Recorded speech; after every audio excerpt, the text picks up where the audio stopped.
My husband tossed my designer suitcase onto the wet driveway, laughed in my face, and told me to crawl back to the gutter I came from.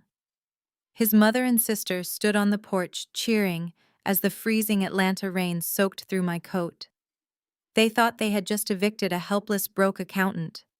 They had absolutely no idea I was the sole heir to a private equity empire, and the very ground they were standing on literally belonged to my family. Before I continue this story, let me know where you are watching from in the comments below. Hit like and subscribe if you have ever had to stand up to people who underestimated your worth and tried to break you. My name is Maya. I am 32 years old, and until that freezing October night, I had spent the last 10 years trying to build a normal, humble life. I worked as a forensic accountant and kept my wealthy family background a complete secret because I wanted a man to love me for who I was, not for my trust fund. Marcus, my husband of 4 years, was a real estate broker who loved projecting an image of extreme wealth. He wore flashier suits than he could afford and leased luxury cars to impress his superficial friends. When we bought our sprawling $2 million home in the suburbs, I secretly structured the deal so that the mortgage was in his name to stroke his fragile ego, while my family quietly retained ownership of the land beneath it. That night, the sky broke open, pouring freezing rain over the manicured lawns of our upscale neighborhood. I had just discovered a massive discrepancy in our joint financial accounts. Thousands of dollars were bleeding out to places they should not be. When I confronted Marcus about the missing money, he did not apologize or attempt to explain himself. Instead, he completely exploded. He marched upstairs, grabbed my Louis Vuitton suitcase, shoved my clothes inside haphazardly, and dragged it to the front door. "Get out of my house!" he screamed, his face red with unearned rage. He shoved the suitcase so hard it tumbled down the front steps, bursting open at the bottom. My silk blouses and expensive heels spilled out onto the soaking wet concrete. "You are nothing but a parasite, Maya. I have paid for everything in this life. I gave you the title of my wife, and now you have the absolute nerve to interrogate me about my money. Get off my property right now before I call the police and have you arrested for trespassing." I stood there in the freezing rainwater running down my face, but I did not shed a single tear. I slowly turned my gaze to the covered porch where his family had gathered to watch the spectacle. My mother-in-law, Brenda, stood with her arms crossed over her cheap silk robe. She had a triumphant, wicked smirk plastered across her aging face. She had hated me from day one, convinced I was holding her precious golden boy back from greatness. Next to her was my 30-year-old sister-in-law, Chloe, holding her phone up, clearly recording the entire humiliating scene to post online and show her friends. And then there was Bradley. Bradley was Chloe's husband, a 32-year-old white man who ran a failing tech startup that bled through investor cash like water. He fancied himself the smartest person in any room and never missed an opportunity to talk down to me. He leaned casually against the doorframe, sipping a craft beer, looking at me with pathetic fake pity. "Listen to him," Maya, Bradley called out over the heavy sound of the rain, using that condescending tone he always reserved just for me. "Legally speaking, Marcus bought this house before you two were officially married. You have no equity here. None at all. It is a clean break. Do yourself a favor, grab a ride, and find a cheap motel for the night. Do not make this harder than it has to be. You simply do not have the capital to fight us in court." I stared at Bradley. This arrogant man living off his wife's credit cards, trying to explain the law and finance to a certified forensic accountant. I looked back at Marcus, who was puffing his chest out, feeling like an absolute king. They truly believed I was a helpless orphan from the wrong side of the tracks. I did not argue. I did not scream. I did not defend myself. I simply reached into my damp coat pocket, pulled out my phone, and made one single phone call. "Mom," I said, my voice completely steady, despite the thunder rumbling overhead. "Can you come get me?" Chloe burst out laughing from the dry safety of the porch. "Oh my God," she yelled at the phone camera. "The peasant is calling her mommy. Maybe her mom will send a garbage truck to pick her up." Brenda and Bradley chuckled loudly, and Marcus turned his back to me, reaching for the heavy brass door handle. I stood my ground in the rain. I knew exactly what was coming. 10 minutes later, the smug laughter on the porch died completely. The sound of heavy engines overpowered the rain. Headlights sliced through the darkness, blinding them. It was not a cheap taxi or a friend's beat-up sedan. It was a fleet of 3 brand-new blacked-out Cadillac Escalades with heavily tinted privacy windows. The massive luxury vehicles glided smoothly up the driveway, boxing in Marcus's leased Mercedes. Marcus froze, his hand still on the door handle. Brenda's jaw dropped, and Chloe slowly lowered her phone, her eyes wide with absolute confusion. Bradley stopped leaning against the doorframe and stood up straight, his beer completely forgotten. 2 massive men in tailored black suits stepped out of the first and third vehicles, securing the perimeter like Secret Service agents. Then the door to the middle vehicle opened. One of the security guards stepped forward and opened a large black umbrella. My mother, Valerie Sterling, stepped out into the storm. She was the chief executive officer of one of the largest private equity firms in Atlanta, the absolute embodiment of Black excellence and generational wealth. She wore a pristine designer coat, and her expensive heels stepped directly into a puddle without a second thought. Her presence alone commanded respect, turning the damp, freezing air into something entirely suffocating for the people standing on that wooden porch. She did not look at me. Her piercing, terrifying gaze locked directly onto Marcus. The silence was deafening. My mother walked slowly toward the porch. Marcus looked like he had seen a ghost. He took a step back, suddenly looking very small in his own doorway. My mother stopped just a few feet away from him. When she spoke, her voice did not need to be loud to carry absolute authority. "You just kicked the wrong hornet's nest, son," she said, her tone dripping with ice. "You better clean up this mess. Tomorrow my legal team is going to teach you the true cost of leaving my daughter's luggage in the rain." She turned on her heel and gestured for me to get in the car. As I sank into the plush leather seat of the Escalade, the warmth of the cabin enveloped me. I looked out the tinted window one last time at the family that had tried to destroy me. I left them standing there in absolute shock, their pathetic little kingdom about to crumble. I was not just leaving. I was preparing to take everything. I woke up the next morning surrounded by the quiet elegance of my childhood bedroom at my mother's estate. I lay in the massive king-sized bed, staring up at the vaulted ceiling, feeling a profound sense of peace. For 10 years I had played the role of the dutiful wife to a man who secretly resented my competence. Now the masquerade was officially over. I walked down to the expansive kitchen. The house staff had already prepared fresh coffee. I took my mug out to the terrace, overlooking the private lake. I knew the silence would not last. The people I had left behind were too arrogant to realize they were already defeated. They thought I was currently weeping in some cheap roadside motel. Right on cue. My cell phone vibrated. The caller ID flashed brightly. It showed Bradley's name. I almost smiled. Marcus was far too much of a coward to call me himself, so he had predictably sent his brother-in-law to do his dirty work. Bradley loved inserting himself into situations where he felt intellectually superior. He thrived on the sound of his own voice. I swiped the screen to answer the call and pressed the phone to my ear. "Hello, Maya," Bradley said, his voice dripping with that familiar suffocating condescension. "I sincerely hope you managed to find a decent place to sleep last night despite the severe weather. Listen, I am calling you this morning because Marcus is simply too emotionally distressed to speak with you directly right now. As a family, we have decided it is best if I act as the mediator here. I want to keep things perfectly civil and out of the courts, strictly for your sake. You know how incredibly nasty these things can get, and frankly, you are completely out of your depth." I took a slow, deliberate sip of my hot coffee. "I am listening, Bradley," I said, my voice completely flat and devoid of any emotion. "Well, I am very glad you are choosing to be reasonable," he continued, sounding incredibly pleased with himself.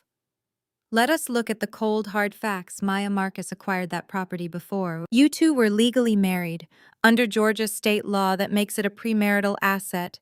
Now, I know you made some minor contributions to the utility bills and maybe the groceries over the years, but that absolutely does not entitle you to any real equity in the home.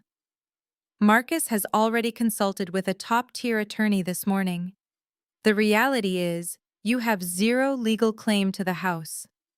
In fact, because you were working full-time as an accountant, while Marcus was actively building his real estate business, the courts might actually look at your steady income and require you to pay him spousal support. It is called alimony. Maya, I do not know if you are familiar with how that works, but it basically means you will be writing him a substantial check every single month. He paused dramatically, letting his ridiculous legal analysis sink in.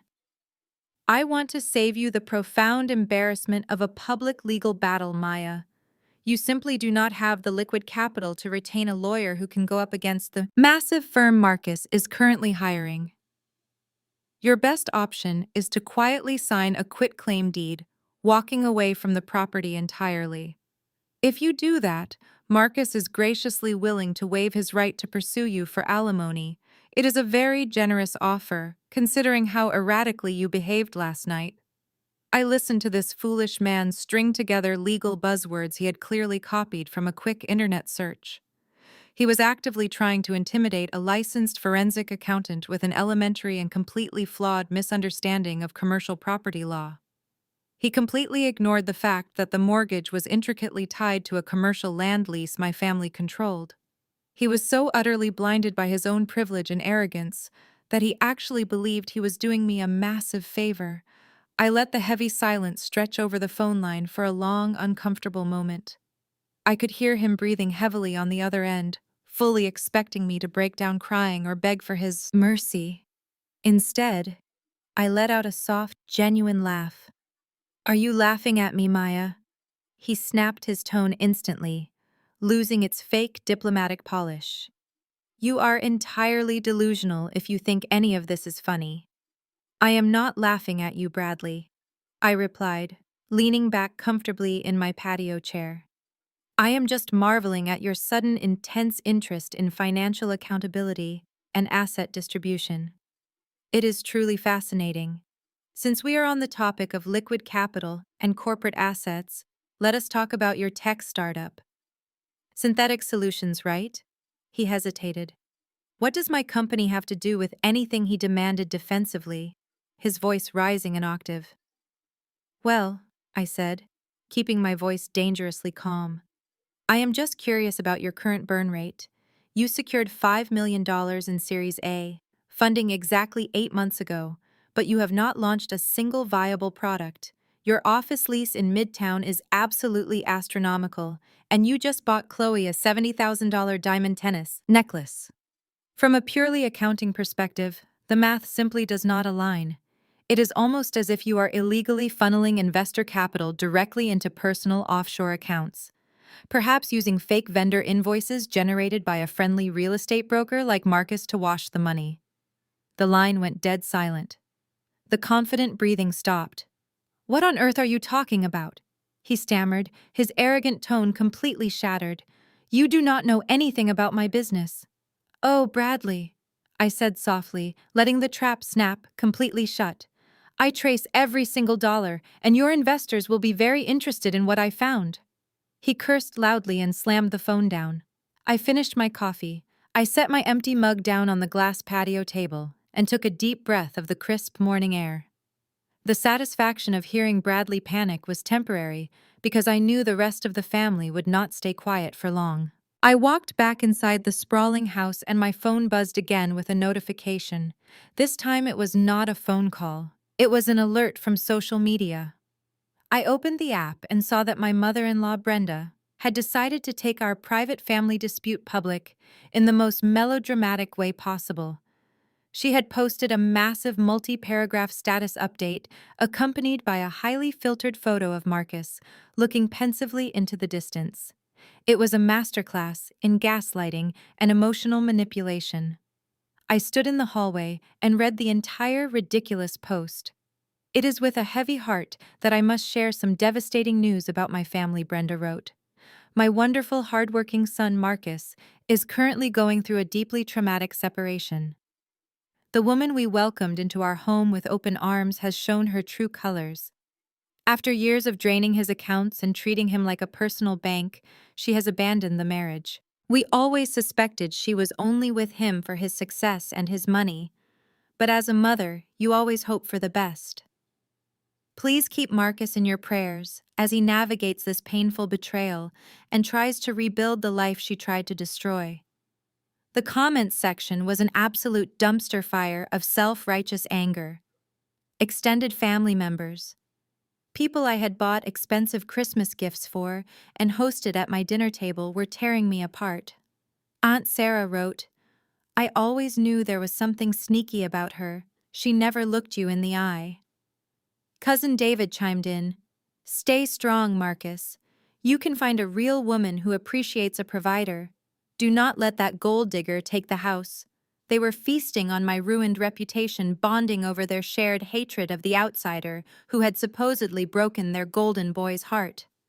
For a brief moment, the sheer audacity of it all made my blood boil. I could have easily typed out a response. I could have posted the video of Marcus throwing my things into the freezing rain, or revealed that the $2 million house they were so obsessed with was sitting on land owned by my mother. I could have embarrassed Brenda in front of her entire church group with a single sentence. But arguing in Facebook comments is a game for amateurs. I am a professional. I closed the social media app and walked straight upstairs to the guest suite I had converted into a temporary home office. I sat down at the heavy mahogany desk and opened my high-powered laptop. If they wanted to talk about drained accounts and stolen money, I was going to give them a heavily documented presentation. As a certified forensic accountant, my entire career revolves around finding money that people are desperately trying to hide. Marcus thought he was clever because he changed the passwords to his primary banking apps last night. What he fundamentally failed to understand is that financial footprints are permanent, especially when you have spent 4 years filing joint tax returns and sharing back-end access to commercial real estate portals. I bypassed his childish password changes by accessing the main server of his brokerage firm using the administrative credentials I had legally established years ago when I helped him set up his limited liability company. I started pulling the transaction histories from the last 18 months. The screen filled with rows of data, and I went to work filtering, sorting, and analyzing the cash flow. It did not take long to find the bleeding. At first glance, Marcus appeared to be a highly successful broker, making consistent large deposits into his personal accounts. But when you look closer at the origin of those deposits, the illusion completely shatters. I noticed a recurring pattern of massive wire transfers coming in every 2 weeks. These were not standard commission checks from property sales. They were flat, identical amounts, always logged under vague descriptions like consulting fees or staging expenses. The money was flowing from a corporate account I did not immediately recognize. I ran the routing number through a commercial database, and the result made my heart skip a beat. The account belonged to Synthetic Solutions Bradley's failing tech startup. This was the missing link I had suspected during my phone call with Bradley, but seeing the raw data laid out in front of me was staggering. Bradley had received $5 million in venture capital funding to build a software platform. Instead of paying developers or building a product, he was creating fake vendor invoices and wiring hundreds of thousands of dollars directly to Marcus. Marcus would then wash the money through his real estate business, claiming it as legitimate income to inflate his own perceived wealth and afford his luxury lifestyle. They were not just cheating on taxes, they were committing aggressive coordinated wire fraud and embezzling from private investors. It was a massive illegal cash flow network operated by two incredibly arrogant men who thought they were smarter than everyone else in the room. I sat back, slowly staring at the bright, glowing screen. The irony was incredibly delicious. Brenda was crying on the internet about me being a gold digger who used her son for money, while her precious son and her golden son-in-law were actively running a criminal syndicate to afford their leased cars and diamond necklaces. I began downloading every single ledger, every fake invoice, and every digital signature. I meticulously backed up the evidence on my secure server. They wanted to destroy my character in the court of public opinion, but I was preparing to destroy their entire lives in federal court. I smiled at the screen. The sheer magnitude of their stupidity was breathtaking. But as I was organizing the digital files into a secure folder for my attorney, my attention was caught by a sudden notification flashing across the top right corner of my monitor. It was an alert from the primary American Express Platinum account. I had set up these alerts years ago to monitor our joint spending, but I had completely forgotten about them in the chaos of the previous night. The notification indicated that a massive credit inquiry and a pending charge of $25,000 for a down payment had just been initiated. I clicked on the alert and traced the merchant identification number. It belonged to an exclusive Porsche dealership located in the upscale Buckhead district of Atlanta. Why would Marcus be buying a luxury vehicle on a Tuesday morning while supposedly navigating a deeply traumatic separation? I dug deeper into the pending transaction details. With my administrative access, I easily viewed the supplementary information attached to the dealer inquiry. There was a secondary name listed on the registration forms: Jasmine Turner.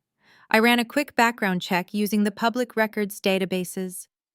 Jasmine Turner was a 24-year-old fitness influencer interacting heavily with Marcus on social media.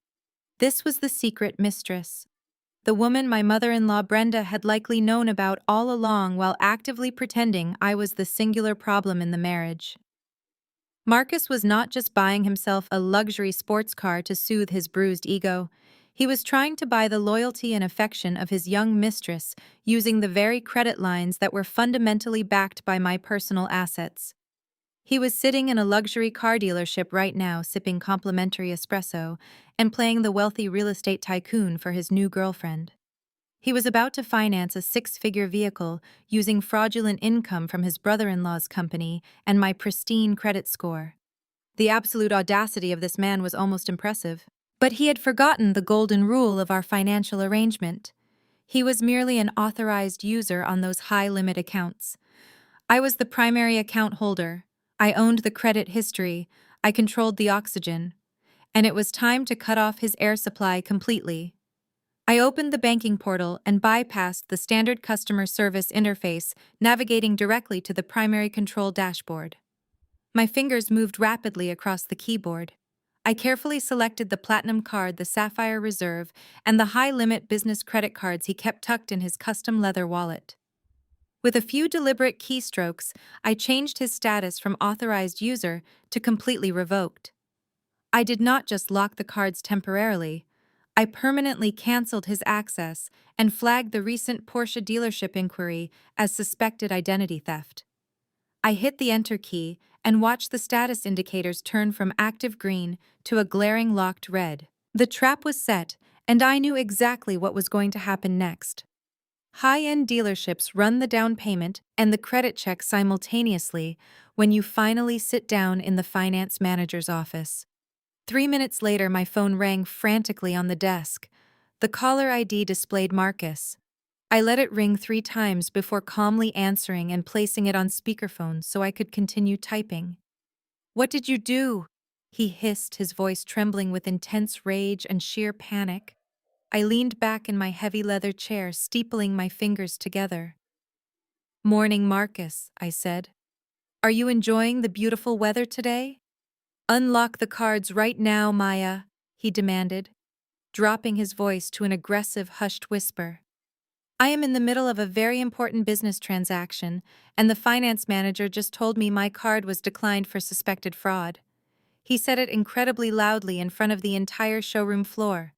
Everyone is staring at me. "Oh no," I replied, my tone dripping with thick, fake sympathy. "That sounds incredibly embarrassing, especially if you are sitting there with Jasmine." The line went completely dead for a second. The sound of his rapid, panicked breathing was the only thing coming through the speaker. I heard the ambient noise of the dealership in the background and smooth jazz playing over the speakers. He stepped away from the desk because the background noise faded slightly as he sought privacy. "How do you know that name?" he asked, his voice suddenly losing all of its arrogant, condescending bravado. "I know absolutely everything, Marcus," I said, keeping my voice perfectly level and entirely devoid of emotion. "I know about the 24-year-old fitness model. I know you are trying to put a $25,000 down payment on a Porsche Cayenne for her. And most importantly, I know that the money you are planning to use to pay off that car every single month is being illegally funneled from Bradley's startup company. You are committing federal wire fraud just to impress a girl who is 10 years younger than you." Marcus gasped audibly over the phone line. "Maya, please. You have to listen to me." He started to stammer, his entire tough guy persona collapsing in real time. "There is absolutely nothing to listen to," I interrupted smoothly. "You explicitly told me to leave your house last night because I was a worthless parasite who contributed nothing to your massive success. So I am simply removing all my contributions. Your credit cards are permanently canceled. The business lines are entirely frozen. You have absolutely no access to my 800 credit score anymore. Good luck explaining to the Porsche finance manager and your brand new girlfriend why your platinum card was violently declined. I highly suggest you call Bradley to come pick you up because you certainly are not driving off that lot today." I immediately ended the phone call and placed the device face down on my desk. I took a long, deep, steadying breath. I knew Marcus better than he knew himself. Being humiliated in front of his young mistress was the ultimate injury to his pride. He was going to retaliate loudly. I needed to be prepared. I opened the secure file folder I had just compiled and selected a dozen high-resolution photographs I legally obtained from a private investigator. The images were incredibly clear. They showed Marcus and Jasmine entering boutique hotels, dining at expensive steakhouses, and walking out of luxury jewelry stores. I routed the images to the printer in the corner of my home office. It printed out page after page of proof. I gathered the sheets of paper and slid them into a black portfolio. I dressed in a tailored gray suit and black heels. Then I drove to my corporate office building in the financial district. The massive marble lobby buzzed with wealth management executives and high-net-worth clients. It was the absolute worst place in the city to have a public meltdown. I went up to my office and waited. 2 hours later, the intercom on my desk buzzed sharply. It was Sarah, the head receptionist. Her voice was trembling slightly. "Maya, your husband is down here and he is acting extremely aggressively," she said. "He is demanding to see you immediately and is screaming at the security staff." I calmly pressed the intercom button. "Thank you, Sarah," I replied smoothly. "Please do not call the police just yet." I grabbed my black leather portfolio and walked out. I signaled to David, the head of our corporate security detail. He was a massive former Marine. "I need an escort to the main lobby." "David," I said. "My estranged husband is causing a disturbance." David nodded silently and signaled for two heavily built guards to follow us. We stepped into the glass elevator and began the rapid descent to the ground floor. It was an absolute disaster. Marcus was pacing frantically in front of the reception desk. His face was flushed a dark, angry red. He wildly gestured at a group of executives who stopped to watch the commotion. "I demand to see my wife," he roared. "She works in this building and she is currently stealing my money. You tell her to get down here right now before I start breaking things." The elevator doors slid open with a soft chime. I stepped out into the lobby, flanked by three massive security guards. The click of my heels echoed through the sudden silence. The crowd parted as I walked toward the reception desk. Marcus spotted me, and his eyes widened with absolute fury. He lunged forward, but David immediately stepped into his path, placing a massive hand directly on his chest. "Do not take another step, sir." David rumbled, his voice low and incredibly dangerous. Marcus stopped, but he pointed a shaking finger at my face. "Turn the cards back on right now, Maya," he spat. "You embarrassed me. You left me stranded at that dealership with absolutely no way to pay for my car. You have no right to touch my finances." I stopped a few feet away from him. I did not raise my voice. I did not shrink back. I stood perfectly straight and looked at him with absolute pity. The entire lobby was completely silent, hanging on my every word. "Your finances, Marcus," I asked, my voice echoing clearly across the expansive room. "You mean the credit cards that are issued entirely under my social security number? You mean the business lines I personally guaranteed because your credit score is effectively non-existent? You do not have finances. You have an allowance." The crowd murmured. Several executives exchanged surprised glances. Marcus opened his mouth to scream, but I did not give him the chance. I opened my black leather portfolio and pulled out the stack of glossy color photographs. I tossed them casually onto the polished marble reception desk. The photos fanned out perfectly. There was Marcus kissing Jasmine outside a hotel. There was Marcus buying her a diamond bracelet. There was Marcus paying for a luxury vacation suite. "These are the things you spend my money on, Marcus," I said, projecting my voice so every single person in the lobby could hear the absolute truth. "You are currently sleeping with a 24-year-old fitness influencer named Jasmine Turner.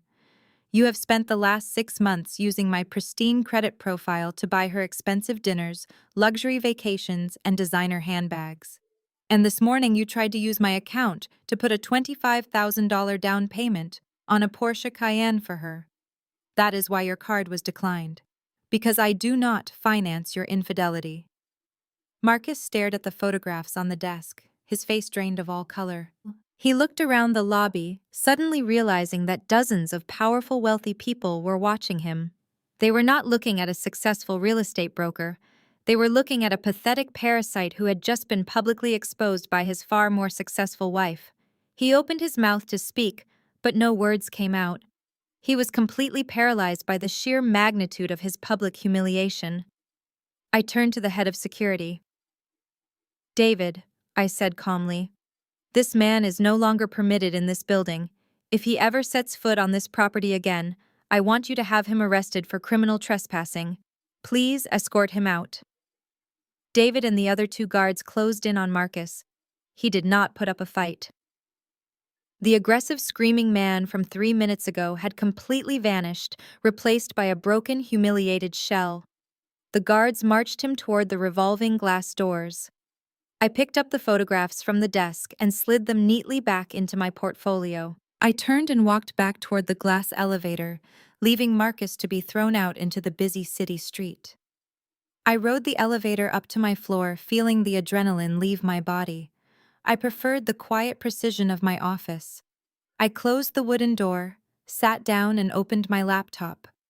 I knew the shockwaves would take a few minutes to reach his family. I barely had time to review a spreadsheet before my phone began ringing. The caller identification displayed Chloe. I let it ring 4 times to let her anger build before answering. I placed the phone on speaker. I did not say hello.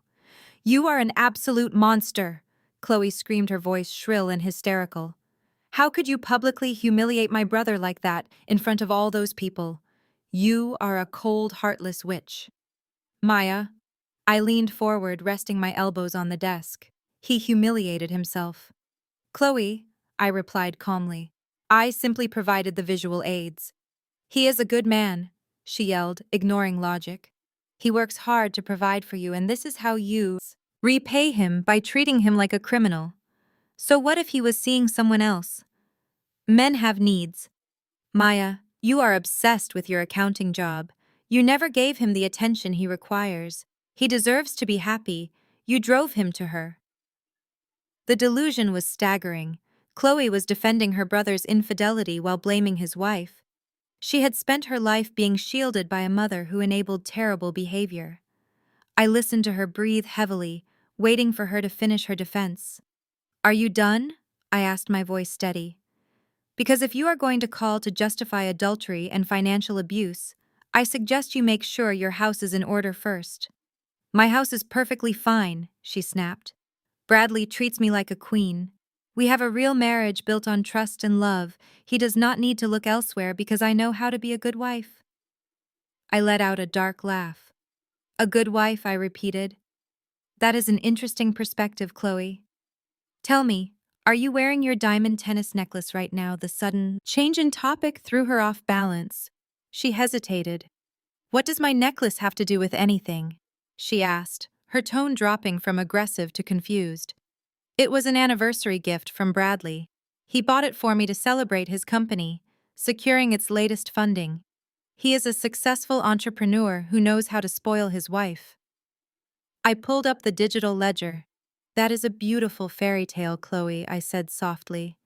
But as I told your arrogant husband today, I trace every single dollar. Bradley did not buy you that necklace. And he certainly did not use his venture capital to pay for it because his company is drowning in debt. Marcus bought you that necklace. There was a sharp intake of breath on the line. You are lying, Chloe said, but her voice lacked its previous conviction. Why would Marcus buy me a $70,000 anniversary gift and pretend it was from my husband? Because it was hush money, I explained. Marcus needed Bradley to generate fake invoices to launder the money he was stealing. Bradley agreed to help him commit wire fraud but demanded a cut of the profits to fund your extravagant lifestyle. But here is the disgusting part, Chloe. That $70,000 did not come from Bradley's tech startup, and it did not come from Marcus selling real estate. I stared at the data. It came from your mother's retirement fund. The line went silent. I am looking at the transfer records right now. I continued driving the knife in with precision. 6 months ago, Marcus convinced Brenda to give him control of her investment portfolio, claiming he could triple her returns through a real estate syndicate. Instead, he liquidated her mutual funds. He took $70,000 from her life savings and wired it to a boutique jeweler to purchase your diamond necklace. Your mother thinks her retirement is safely growing in an index fund. In reality, it is hanging around your neck. No, Chloe whispered, her voice cracking instantly. No, you are making this up. You are just trying to tear my family apart because you are angry and bitter. Marcus would never do that to our mother. He is her favorite. He is a parasite, I corrected coldly, and he has been feeding on all of you while you cheered him on. You hate me because you thought I was a gold digger dragging your brother down.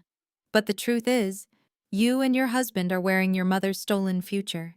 Every time you clasp that necklace around your throat, you are choking the life out of her retirement. You defended his affair. You said he was a good man. I want you to remember those words when Brenda finds out she is bankrupt. Please, Maya. Chloe begged, her voice trembling with genuine terror. You cannot tell her. If my mother finds out Marcus stole her retirement money, it will completely destroy her. She will lose her house. She will have nothing left. She trusted him with everything. She trusted the wrong person, I replied, and you defended the wrong man. I am not the villain in this story. I am simply the accountant. I balance the books. And right now, your entire family is operating at a massive moral and financial deficit. The truth always comes due, and your bill is finally here. I ended the call, disconnecting her panicked sobs. I did not feel an ounce of guilt. For years they had treated me like an outsider standing in the way of their family greatness. They had constructed an entire reality based on lies, deceit, and stolen money. Now the foundation was rapidly crumbling, and I was going to watch every single brick fall. I closed the digital ledger and picked up my pen. The next phase of the collapse was in motion. The silence in my office was absolute. I pulled up the primary corporate registry for the state of Georgia. I had dismantled the personal finances of my husband, but now it was time to dissect the corporate infrastructure of my arrogant brother-in-law. Bradley loved to boast about his genius. He loved to parade around at family gatherings talking about angel investors, seed rounds, and series capital. He treated me like a simpleton who merely balanced checkbooks for middle-class families. I cracked my knuckles and began running a deep-tier relational search on his company, Synthetic Solutions. I needed to know exactly where his initial $5 million capital injection came from. I accessed the restricted banking portals and pulled the wire transfer receipts from 8 months ago. The money had originated from a venture capital fund listed under the name Apex Vanguard Partners. It sounded like a perfectly generic corporate entity, but in my line of work, Generic is always a massive red flag. Generic usually means it is a shell company designed to hold assets for a much larger parent organization. I opened a new terminal and accessed the Federal Business Database. I traced the employer identification number for Apex Vanguard Partners. I followed the paper trail through 2 holding companies in Delaware and a blind trust in Nevada. People who hide money always use the exact same predictable maze thinking they can outsmart the regulators. It took me less than 20 minutes to break through the final layer of corporate obfuscation. When the true ownership records finally populated on my high-resolution screen, I physically stopped breathing for a moment. The primary shareholder and sole corporate parent of Apex Vanguard Partners was Sterling Holdings, my mother's private equity firm. I sat back in my heavy leather chair, completely stunned by the sheer gravitational pull of their absolute stupidity. Bradley had not secured funding from a random group of wealthy tech investors who believed in his grand vision. He had inadvertently pitched his fraudulent software company to a subsidiary controlled by my own mother. Valerie Sterling managed billions of dollars across hundreds of different portfolios. She rarely scrutinized the smaller $5 million seed investments made by her subordinate fund managers. Bradley had slipped through the cracks pretending to be a visionary tech founder. He had successfully solicited $5 million from my family empire. But he was not building software. He was actively embezzling the money, and he was using my husband to do it. I leaned forward and began pulling the specific vendor invoices Bradley had submitted to his board of directors to justify his massive quarterly expenditures. I cross-referenced those invoices with the incoming wire transfers to Marcus. The entire criminal conspiracy unraveled right before my eyes in perfect high-definition detail. Marcus had established 3 fake property management companies. He was generating highly detailed invoices for commercial real estate consulting, virtual staging services, and algorithm development for property valuation. They were charging Synthetic Solutions hundreds of thousands of dollars every single month for services that completely did not exist. Bradley, as the chief executive officer, would approve the fraudulent invoices without question. The venture capital money would leave Bradley's corporate account and land directly into Marcus' business accounts. From there, Marcus would wash the money into his personal checking, masking it as legitimate real estate commission. They were stealing from my mother to fund their pathetic luxury lifestyles. They used my family's wealth to buy diamond necklaces for Chloe and luxury sports cars for a 24-year-old fitness influencer. And the entire time they were doing this, they had the absolute nerve to look me in the eye at Sunday dinners and call me a gold digger. They mocked me for being a low-level accountant while actively embezzling from my biological family. The irony was so rich it was practically intoxicating. I began meticulously downloading every single document. I archived the Delaware corporate registrations, the forged property management invoices, the internal wire transfer authorizations, and the final destination bank statements. I built an impenetrable digital fortress of federal evidence. I organized the files into a clean, encrypted dossier. This was no longer just a messy divorce. This was a massive federal crime. Wire fraud, corporate embezzlement, and money laundering. These were offenses that carried mandatory minimum prison sentences. I picked up my phone and dialed a private number. It rang twice before she answered. "Hello, Maya," my mother said, her voice crisp and efficient. "I assume you have handled the trash from last night."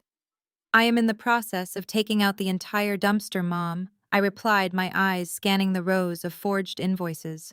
"I need you to contact the Chief Compliance Officer for Apex Vanguard Partners. I need a full legal freeze on their series investment portfolio, specifically regarding a tech startup called Synthetic Solutions." My mother did not ask questions. She did not express surprise. She simply calculated the variables. "Fraud," she asked cleanly. "Massive," I confirmed. "They are burning your capital to fund their personal lives." Marcus and Bradley are running a sophisticated embezzlement ring. I have the entire paper trail documented and secured. Send the dossier to my lead corporate attorney. she instructed, her tone turning incredibly cold. "I will have the forensic audit team on standby. Nobody steals from Sterling Holdings. Take them apart, Maya." "I will," I promised and ended the call. I had the weapon fully loaded and the safety was officially off. I just needed the perfect venue to pull the trigger. I was debating how to deliver the final blow when my phone screen lit up with a new text message. It was from Marcus. Despite being publicly humiliated and escorted out of my office building by armed security guards, his toxic ego simply would not allow him to retreat. The text message read, "You think you won today, Maya, but you are completely wrong. I am having my lawyer draft the divorce papers. You are going to sign a quitclaim deed for the house and walk away with nothing. We are having the annual family cookout this Saturday at my house. I expect you to be there at 3 o'clock sharp to sign the paperwork in front of everyone. Do not embarrass yourself by fighting this. Jasmine will be there." I read the message 3 times to make sure I was not hallucinating. He had just invited me to a family barbecue at a house he was about to lose to demand I sign away my rights in front of the mistress he was funding with my mother's stolen money. The sheer aggressive arrogance was almost beautiful. I typed my reply with steady fingers. "I will be there, Marcus. I would not miss it for the world." I spent the rest of the week preparing. I did not reply to Marcus again. I let him stew in the absolute silence. I finalized the massive legal dossier with my mother's elite corporate attorneys, mapping out every single detail of the impending federal trap. By the time Saturday afternoon arrived, the weather in Atlanta was absolutely perfect for a family barbecue. It was 75 degrees with a light breeze, the kind of day that usually brought our entire extended family out to the suburbs for ribs music and forced conversation. I stood in the massive walk-in closet of my guest suite, looking at the racks of expensive clothing. This was not just a family cookout. This was a battlefield, and I needed the absolute perfect armor. I bypassed the casual sundresses and selected a striking emerald green designer dress. It was perfectly tailored, incredibly elegant, and subtly projected absolute power. I paired it with gold accessories and a pair of very expensive strappy heels. I looked in the full-length mirror. I did not look like a heartbroken wife whose husband had just kicked her out. I looked like the chief executive officer of a hostile takeover. I grabbed my designer handbag, making sure the large manila envelope containing the termination notice for the ground lease was securely tucked inside. I drove my car out of my mother's estate and headed toward the sprawling suburban house that Marcus still foolishly believed he owned. The drive took 45 minutes, giving me plenty of time to clear my mind and focus on the precise execution of my plan. As I turned onto the familiar tree-lined street, I saw cars parked up and down the entire block. The cookout was clearly in full swing. I could hear the heavy bass of R&B music thumping from the backyard. I parked my car a few houses down and walked slowly toward the property. The front yard was meticulously landscaped exactly how I had designed it 2 years ago. The house looked massive and imposing, a monument to Marcus' fragile ego and our shared financial facade. I walked up the driveway and let myself through the heavy wooden side gate leading into the backyard. The smell of barbecue smoke and expensive cigars hung thick in the air. The massive stone patio was crowded with dozens of people. Aunts, uncles, cousins, and family friends were all gathered around, holding red plastic cups and paper plates piled high with food. I stood just inside the gate, observing the scene for a few seconds before anyone noticed me. Marcus was standing by the massive outdoor grill, wearing a crisp white linen shirt, holding a pair of tongs and laughing loudly at a joke someone had just made. He looked incredibly relaxed, completely oblivious to the federal nightmare that was currently hurtling toward him. And there, standing right next to him, with her hand resting possessively on his lower back, was Jasmine. She was wearing a tiny white summer dress and smiling sweetly, playing the role of the devoted new partner perfectly. Brenda was sitting in a padded patio chair holding court with a group of older female relatives. She was pointing in Marcus' direction, probably telling everyone how happy her son finally was now that the toxic gold digger was out of his life. Chloe and Bradley were sitting on a nearby outdoor sofa. Bradley was talking animatedly, using his hands to gesture wildly, undoubtedly explaining some fabricated business concept to a captive audience. It was a perfect picture of a happy, successful family completely built on a foundation of lies and stolen money. I took a deep breath, squared my shoulders, and stepped fully onto the patio. The music was loud, but the moment people started noticing me, a wave of awkward silence rippled outward from the gate. Conversations stopped mid-sentence. Heads turned. People lowered their drinks. The silence spread like a virus until it finally reached the grill. Marcus turned around, the smile instantly dropping from his face. Jasmine looked confused, sensing the sudden tension, but not quite understanding the context. Brenda stood up so quickly she almost knocked over her drink, her face twisting into a mask of pure, absolute hatred. "What is she doing here?" I heard Aunt Sarah whisper loudly to someone next to her. I kept my head high and walked straight toward the center of the patio, my heels clicking softly against the stone pavers. I did not look angry or defensive. I just smiled, a serene, confident smile that clearly unnerved everyone watching me. Marcus handed the tongs to a cousin and stepped forward, physically blocking Jasmine from my view. "You actually showed up," he said, his voice loud enough for the entire yard to hear. He was trying to regain control of the narrative to establish dominance in front of his family and his new girlfriend. He crossed his arms over his chest, puffing himself up. "I honestly did not think you would have the nerve after the stunt you pulled at my office. I told you to come here to sign the papers, Maya, not to cause a scene." I stopped 3 feet away from him. "Hello, Marcus," I said, my voice perfectly pleasant and loud enough to carry over the low hum of the remaining background music. "It is a lovely day for a cookout. The landscaping looks fantastic. I am glad you are taking good care of the lawn." Brenda pushed her way through the crowd, marching up to stand right next to her son. "You have a lot of nerve coming here dressed like that," she spat, looking me up and down with absolute disgust. "This is a family event, Maya. You are no longer family. You need to sign the divorce papers Marcus sent you and leave immediately. You have caused my son enough pain." I slowly turned my gaze from Marcus to Brenda. It was incredible how arrogant they both were. "Brenda," I said smoothly, my tone polite but incredibly sharp. "I received the paperwork Marcus texted me. The settlement offer was quite creative. He demanded I surrender all my claims to the marital assets, relinquish any right to the joint savings accounts, and formally sign over the deed to this house in exchange for a clean break. It is a very aggressive negotiation strategy." I looked back at Marcus, who was smirking slightly, thinking he had successfully cornered me in front of his entire family. He reached into his back pocket and pulled out a folded stack of legal documents. "I have a pen right here, Maya," he said, holding out the papers. "Let us just get this over with. You sign the quitclaim deed relinquishing your rights to the property and you can walk away. No lawyers, no messy court battles, just a clean break so we can both move on with our lives."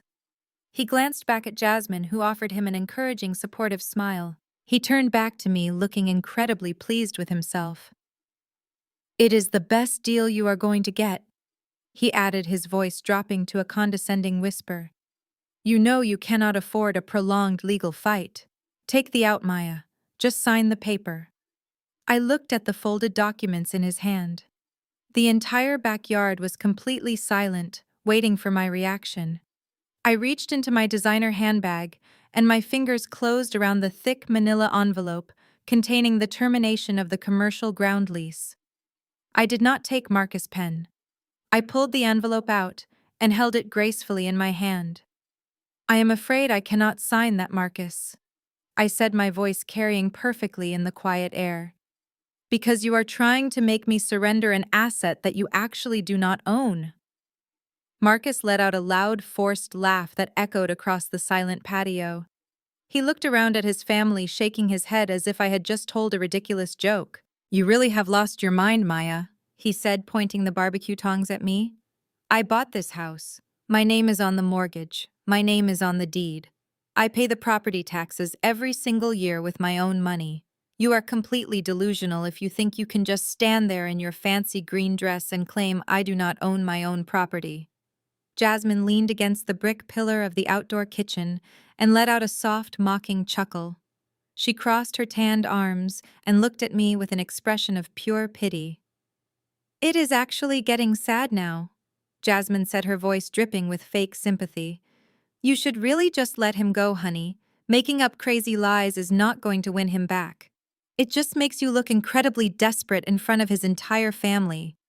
Brenda stepped closer to me, her face twisting into an ugly sneer. You hear that, she spat, jabbing a finger toward my face. Even Jasmine feels sorry for you. You marched in here uninvited, trying to ruin my son's beautiful day because you are bitter and jealous. You have no right to this house. You have no right to this family. Now sign the paper and get off my son's lawn before I call the police and have you dragged away in handcuffs. Marcus turned around and aggressively slammed the stack of divorce documents down onto the wooden picnic table. The loud smack made several people jump. He grabbed a black pen and threw it on top of the papers. Stop playing these pathetic games, Maya, he commanded, his voice dropping all pretense of politeness. I am giving you a remarkably generous way out. Sign the quitclaim deed right now, surrender your claim to the house, and save whatever tiny shred of dignity you have left.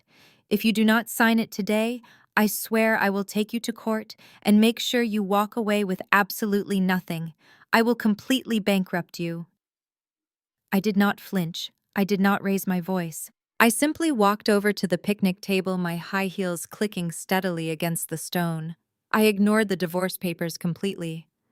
Instead, I reached into the manila envelope I was holding and slowly pulled out a thick-bound legal document bearing the official seal of the state of Georgia.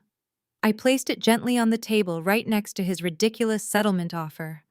What is that? Marcus demanded, eyeing the document with sudden suspicion. That is a commercial ground lease, I replied, keeping my tone informative and entirely professional. You see, Marcus, you are absolutely right about one thing. You did buy this house. You took out a massive $2 million mortgage from the bank to pay for the physical structure. And you do pay the property taxes on the building. But you never actually read the fine print of the original purchase agreement 4 years ago, did you? You were too busy popping champagne and taking photos for social media to review the closing documents. The crowd of family members began to murmur, exchanging confused and worried glances. Marcus stared at the document, but he refused to pick it up. If you had read the contract, I continued projecting my voice so every single person in the backyard could hear the truth. You would have realized that the developer did not sell you the land. They only sold you the house. The actual physical dirt beneath our feet, the 2 acres of prime suburban real estate that this property sits on, belongs to a private equity firm called Sterling Holdings. And Sterling Holdings granted you a 99-year ground lease to keep your house on their land. Marcus scoffed, crossing his arms defensively. So what? He fired back, his voice lacking its previous absolute certainty. So I pay a land lease. That does not mean I do not own the house. You are grasping at straws, Maya.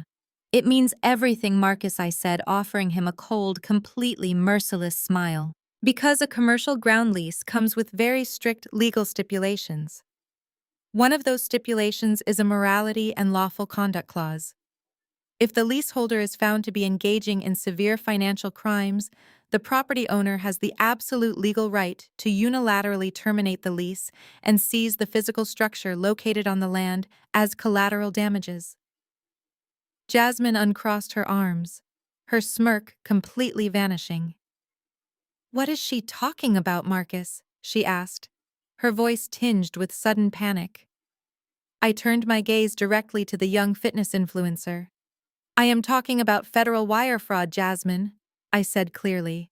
I am talking about the hundreds of thousands of dollars Marcus and Bradley have been actively embezzling from a venture capital fund. I am talking about the fake vendor invoices and the offshore accounts. The same stolen money he used to buy your expensive dinners, your luxury vacations, and the down payment on that Porsche Cayenne you tried to buy last Tuesday. The entire patio erupted into shocked gasps. Chloe leaped up from the outdoor sofa, her face turning entirely pale. Bradley froze, his mouth hanging open as the blood drained from his cheeks. Marcus grabbed the bound legal document from the table with shaking hands. He flipped open the cover and his eyes frantically scanned the dense legal paragraphs. He was looking for a loophole, a mistake, anything to prove I was lying. But the paperwork was absolutely bulletproof, prepared by the most expensive corporate attorneys in the city. He realized in that exact moment that he had been completely outsmarted. His entire fake empire was collapsing right in front of the mistress he wanted so desperately to impress today. Marcus frantically flipped through the pages of the heavy legal document, his eyes darting back and forth across the dense paragraphs. He was desperately searching for a loophole, a typo, or any tiny mistake that could prove this was all just an elaborate bluff. But the thick, crisp paper bore the official watermarks of the state, and the signatures were undeniably authentic. The silence on the patio was absolutely suffocating. The only sound was the rustling of the pages as Marcus' hands shook uncontrollably. He looked up at me, his face entirely devoid of its usual arrogant color. "You cannot do this," he whispered, his voice cracking. "You cannot just take my house away from me, Maya. I paid the mortgage every single month. I built this life." I looked at him with absolute zero sympathy. "You did not build anything, Marcus," I corrected him, my voice perfectly calm and completely steady. "You leased a lifestyle you could never actually afford. Let me break down the financial reality for you, since you clearly struggle with basic accounting. You took out a $2 million mortgage from the bank to build the physical structure of this house. The bank gave you that loan based on my pristine credit score and my income history. But you do not own the dirt under your expensive hardwood floors. Sterling Holdings owns the dirt, and because you explicitly violated the lawful conduct clause of the ground lease by actively committing federal wire fraud, that lease is now permanently terminated, effective immediately." Brenda pushed her way forward again, her face red with completely misplaced anger. "This is ridiculous," she screamed, pointing a shaking finger at me. "You cannot steal my son's house. He has equity. He has rights. I will call the police right now and have you arrested for fraud." I turned my head slowly to look at my mother-in-law. "Call them, Brenda," I challenged her, keeping my tone icy and polite. "Please call the authorities. I would absolutely love to explain to the police exactly where Marcus got the money to pay for this beautiful backyard patio you are currently standing on. But before you dial, let me finish explaining your son's massive financial catastrophe." I turned my attention back to Marcus, who was now staring blankly at the stone pavers. When a commercial ground lease is terminated, the property owner has the legal right to force the removal of the physical structure or assume full ownership of it. I explained loudly so the entire family could hear.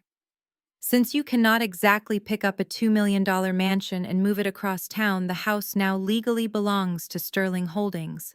However, you still owe the bank $2 million for the mortgage you signed. Do you understand what that means, Marcus? It means you have absolutely zero equity. The house is effectively worthless to you. The bank is going to foreclose on the mortgage, and when they realize the collateral is completely gone, they are going to come after every single penny you have left. You are $2 million in debt with no asset to sell.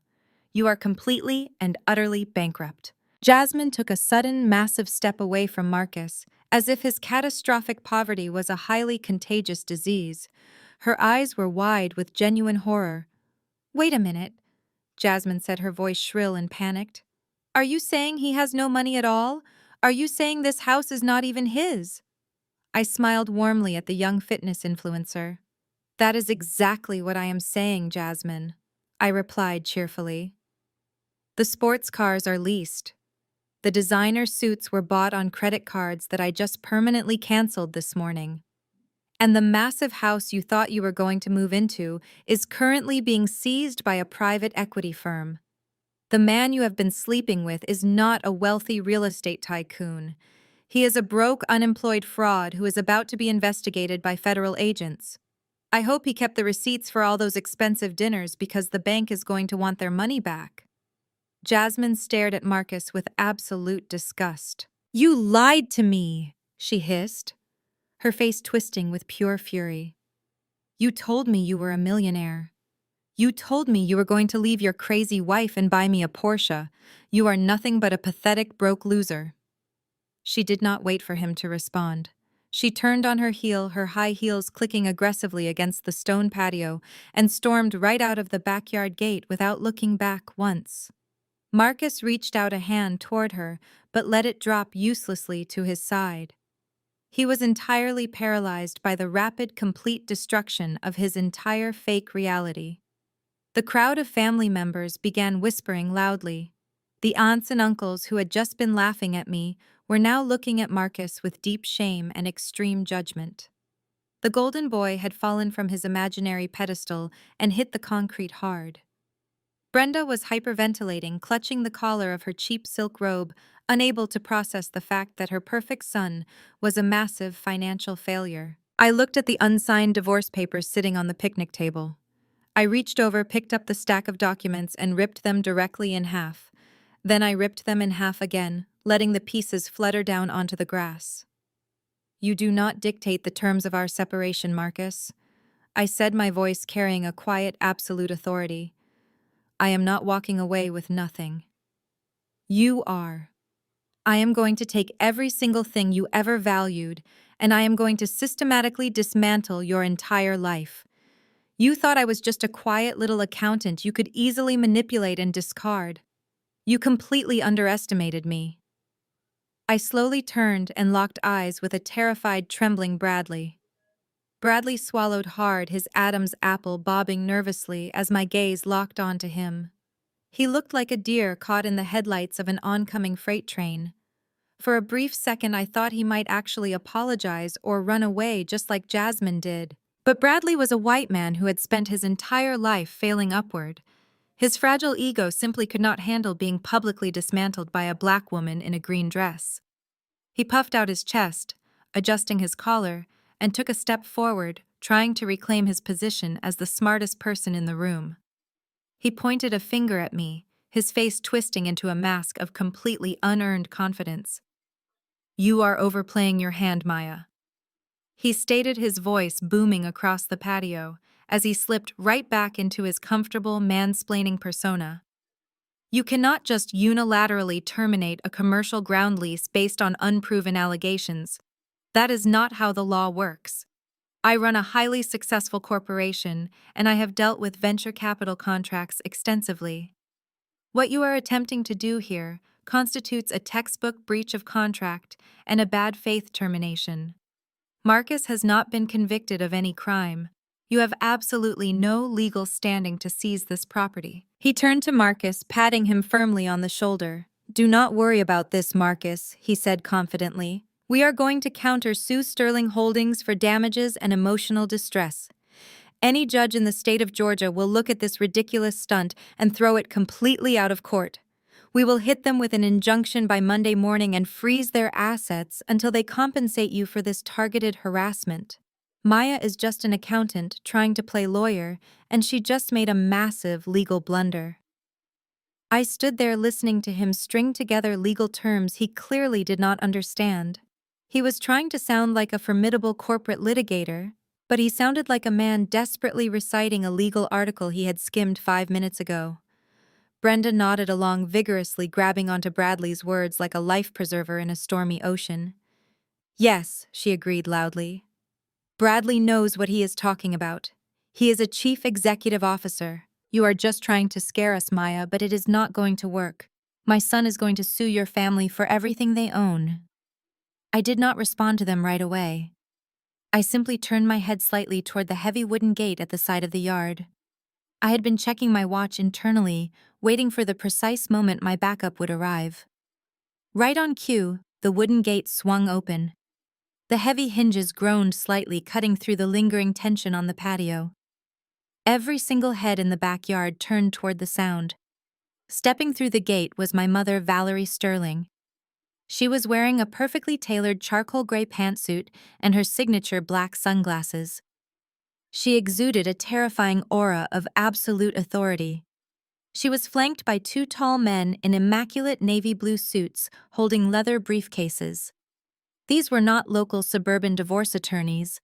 These were high-powered corporate litigators from my mother's private equity firm, men whose billable hours cost more than Marcus made in a year.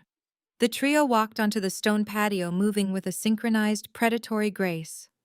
The crowd of relatives parted for them, instantly shrinking back, as if they were afraid of making direct eye contact. Valerie stopped directly in front of Bradley, taking off her sunglasses in one smooth motion. Bradley physically recoiled, taking a step backward. His arrogant posture collapsed the moment he locked eyes with my mother.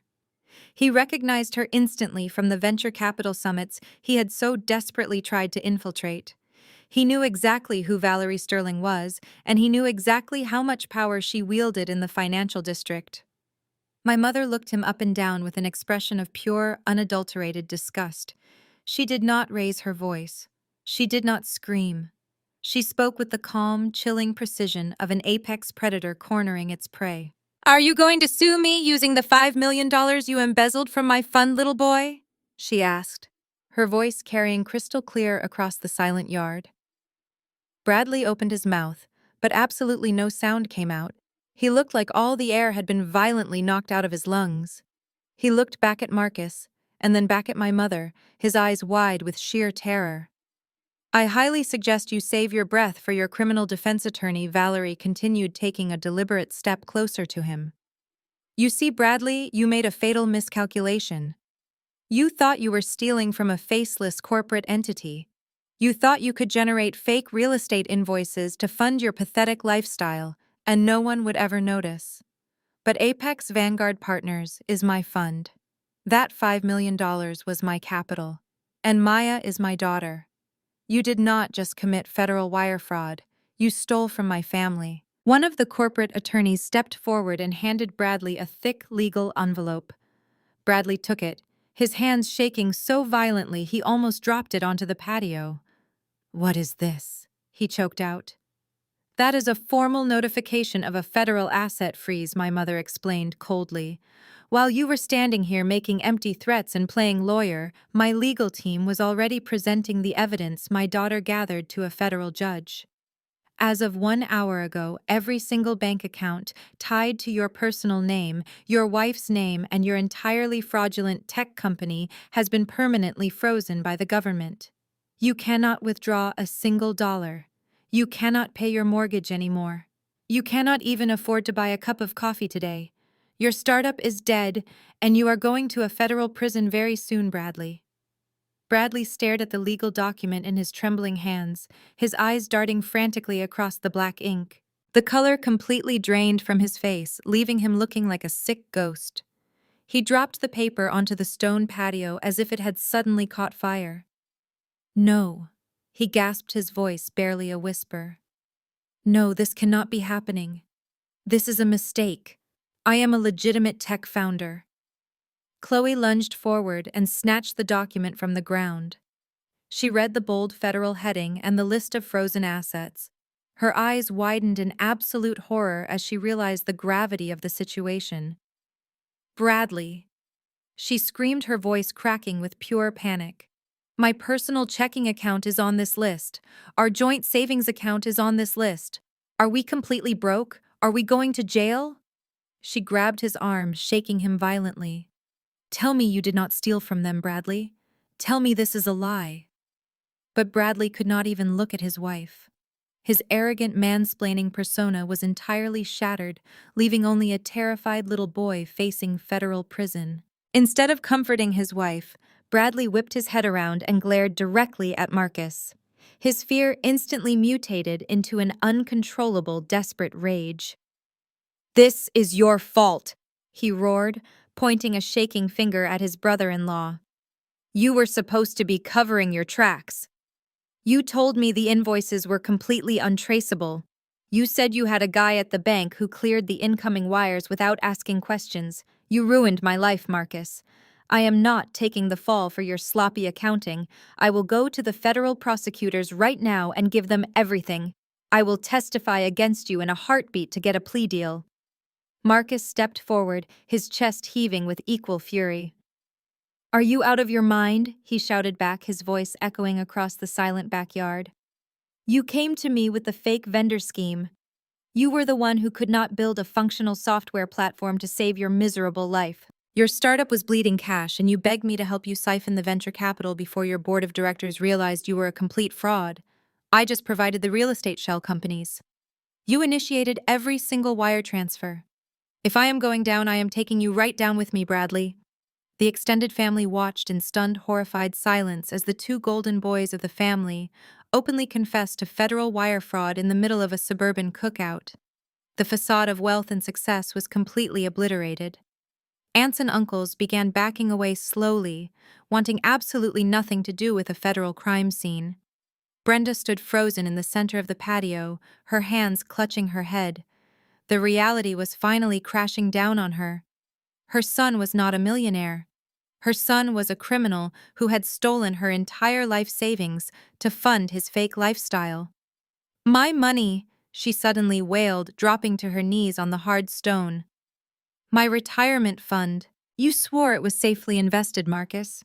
You promised me it was growing." She began to sob hysterically, rocking back and forth on the patio. "My beautiful family is destroyed," she cried out, her voice piercing the afternoon air. Bradley ignored her completely. He lunged at Marcus, grabbing him by the collar of his crisp white linen shirt. "I am not going to federal prison because of you," he screamed, spitting in Marcus' face. "I am a white-collar executive. I will not survive in there." Marcus shoved Bradley backward with brutal force. Bradley stumbled and crashed hard into the massive stainless steel barbecue grill. A platter of freshly grilled ribs flipped into the air, scattering greasy meat and dark barbecue sauce all over Bradley's expensive designer shoes and the pristine stone patio. Bradley let out a primal scream of frustration and charged back at Marcus, swinging his fist wildly. The punch connected squarely with Marcus' jaw with a loud, sickening crack. Marcus stumbled back, blood immediately blossoming from his lip. He let out a furious roar and tackled Bradley to the ground. The two men rolled across the grass, throwing clumsy, desperate punches at each other, tearing their expensive clothes and screaming obscenities. The backyard descended into absolute pandemonium. Cousins rushed forward, trying to pull the two bleeding men apart. Chloe fell to the ground next to her wailing mother, sobbing uncontrollably and clutching the diamond tennis necklace. I stood at the edge of the patio, untouched by the chaos unfolding before me. My mother, Valerie Sterling, stood beside me, her expression completely neutral. She gave me a single brief nod of approval before turning around and walking gracefully out of the yard, followed closely by her two corporate attorneys. They had delivered the fatal blow. I did not immediately follow them. I wanted to savor this specific moment. I walked over to the outdoor bar cart that had been abandoned during the fight. I picked up a crystal glass filled with fresh lemonade and ice. I took a slow, refreshing sip. I looked out over the ruined backyard. Marcus and Bradley were still wrestling on the grass covered in blood and barbecue sauce. Brenda was still wailing on the stone patio, mourning the loss of her money and her pride. The house that Marcus had kicked me out of was now a worthless liability. I placed the crystal glass back down on the cart.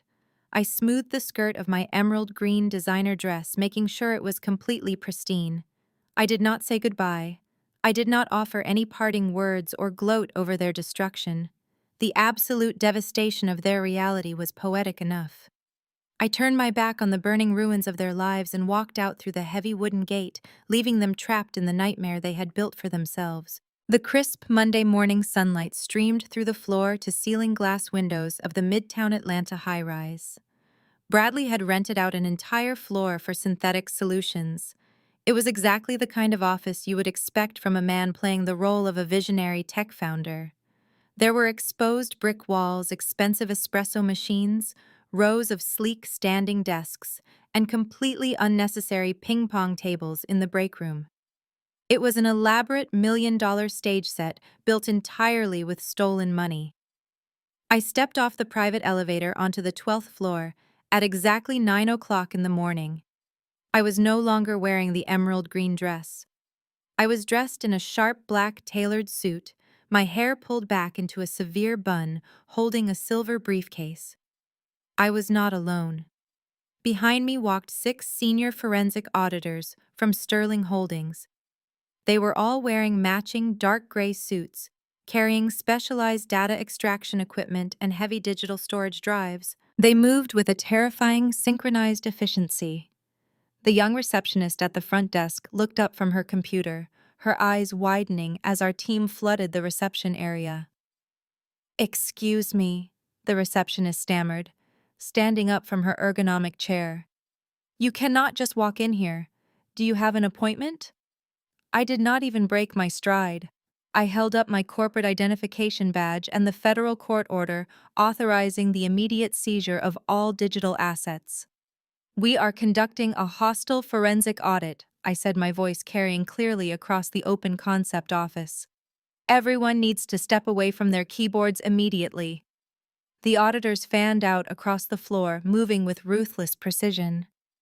They began unplugging Ethernet cables, securing laptop computers, and locking down the local servers. The young developers and marketing associates who thought they were working for the next big tech unicorn watched in stunned silence as their entire corporate reality was dismantled in seconds. I did not stop to watch the floor operations. I walked straight down the central hallway toward the massive corner office at the end of the glass corridor.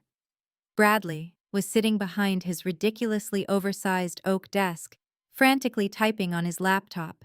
He had a dark purple bruise forming around his left eye and a swollen lip from his pathetic backyard brawl with Marcus the day before.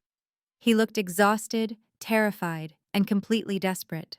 He was likely trying to figure out a way to access offshore accounts or hide digital evidence before the authorities officially arrived. He looked up as I pushed open the heavy glass door and stepped into his office. Two of my senior auditors followed me inside and immediately moved to secure his filing cabinets. "What are you doing?" Bradley shouted, jumping up from his leather executive chair. "You have absolutely no right to be here, Maya. This is private corporate property. I will call building security and have you all arrested. You are trespassing." I placed my silver briefcase down on his pristine desk and snapped the locks open. "Building security just escorted us up the elevator, Bradley," I replied smoothly, taking out a thick stack of printed documents. The federal asset freeze was just the beginning. According to the terms of the venture capital agreement you signed with Apex Vanguard Partners, the parent company has the absolute legal right to conduct an unannounced forensic audit if severe financial misconduct is suspected. And we do not just suspect misconduct, Bradley. We have the absolute mathematical proof. I took the first stack of papers and slammed it down onto his desk with a loud crack. "These are the fake vendor invoices you approved for Marcus shell companies," I said, my voice cold and surgical. I slammed the second stack down. "These are the corresponding wire transfers authorizing the movement of $5 million from your corporate account into Marcus' personal checking." And this, I pulled out a single glossy photograph and dropped it right in front of him, "is the receipt for the $70,000 diamond tennis necklace you bought your wife using my mother's stolen retirement funds." Bradley stared at the documents, his chest heaving. The bravado he had desperately tried to cling to completely evaporated. He looked at the two auditors standing silently by the door, watching his every move. He realized he was completely trapped. There was no clever legal loophole. There was no way to mansplain his way out of a fully documented paper trail. The federal freeze had taken his money, and now the audit was taking his freedom. "Maya, please," he whispered, his voice cracking, as the reality of federal prison finally crashed down on his shoulders. He walked around the heavy oak desk, his legs shaking visibly. "You do not have to do this. We can fix this internally. I can get the money back. I have investor connections in Silicon Valley. I can raise a new round of funding and repay Sterling Holdings every single cent with interest. Just give me 30 days. I looked at him with absolute disgust. "You cannot even build a functional software application, Bradley," I stated coldly. "You really think you can raise $5 million in 30 days with frozen bank accounts and a black eye? You are a fraud. You have always been a fraud. You used my family to fund your delusion, and you actively helped my husband betray me. There is no grace period. There is no internal fix." Bradley let out a pathetic whimpering sound. His knees suddenly buckled, and he collapsed onto the expensive carpet right in front of me. The arrogant white man who had stood on my porch in the rain sipping craft beer and telling me I could not afford a lawyer was now literally kneeling at my feet. He clasped his hands together, looking up at me with tears streaming down his bruised face. "I am begging you, Maya," he sobbed, all dignity completely gone. "Please do not call the feds. Please do not give them the hard drives. I will do anything you want. I will sign over the entire company. I will give you everything. Just please do not let them send me to prison. I cannot survive in there. Chloe will leave me. My life will be completely over." It was Marcus' idea, he pleaded desperately, trying to shift the blame one last time. He manipulated me. He told me it was a foolproof system. I looked down at the man groveling on the floor. He was willing to sell out his partner, his wife, and his own dignity just to save his own skin. He had absolutely no moral compass. I did not feel an ounce of pity for him. "The federal agents have already been notified," I said quietly, stepping back away from him so he could not touch my shoes. "My auditors are just here to officially package the evidence for the prosecution. You are going to lose everything, Bradley. And you are going to spend the next 10 years in a federal penitentiary thinking about how you should have just stayed quiet on my porch." I turned my back on him, ignoring his hysterical sobbing. I signaled to my auditors to finish securing the room and walked out of the glass office, leaving him weeping on the floor of the empire he never actually built. I stopped at the glass door when I heard the frantic scrambling behind me. I turned around slowly. Bradley had crawled off the floor and was frantically digging through the bottom drawer of his heavy oak desk. His hands were shaking so violently, he kept dropping files onto the carpet. "Wait, Maya, please wait," he stammered, his voice completely hoarse from sobbing. "I have something else. Something the auditors will not find on the local servers." He pulled out a small, black, encrypted external hard drive and held it up like a white flag of surrender. "Marcus is a paranoid psychopath," Bradley explained breathlessly, wiping tears from his bruised face. "He never trusted me. He always thought I would try to cut him out of the venture capital money. So he insisted we communicate through a secure encrypted messaging application. But I am a software engineer, Maya. I wrote a backdoor script into the application and automatically backed up every single text message, every voice note, and every shared document to this physical drive. This drive contains everything," he confirmed, eagerly stepping forward and offering the drive to me with trembling hands. "It has Marcus explicitly detailing the fake property management companies. It has voice recordings of him laughing about stealing from your mother's fund. It has messages where he admits he was only using Jasmine to stroke his ego and that he planned to dump her the second the money ran out. If you give this to the federal prosecutors, it proves he was the mastermind. I was just the accomplice. This is the silver bullet, Maya. Take it. Just please tell the judge I fully cooperated." I reached out and took the small black drive from his sweaty palm. I looked at the sleek metal casing. Bradley was truly a coward of the highest order. The moment his fake empire faced the slightest bit of pressure, he immediately sold out the man he had conspired with for 8 months. I slipped the drive into the pocket of my tailored suit jacket. "I will make sure the federal prosecutors receive this directly," I told him coldly. "And I will make sure they know you handed it over. But do not mistake my efficiency for mercy, Bradley. This might shave a year off your mandatory minimum sentence, but you are still going to federal prison. You still stole $5 million. I turned and walked out of the office, leaving him alone with the wreckage of his life. I took the private elevator down to the underground parking garage and got into my car. I locked the doors, opened my laptop, and plugged the encrypted drive into the USB port.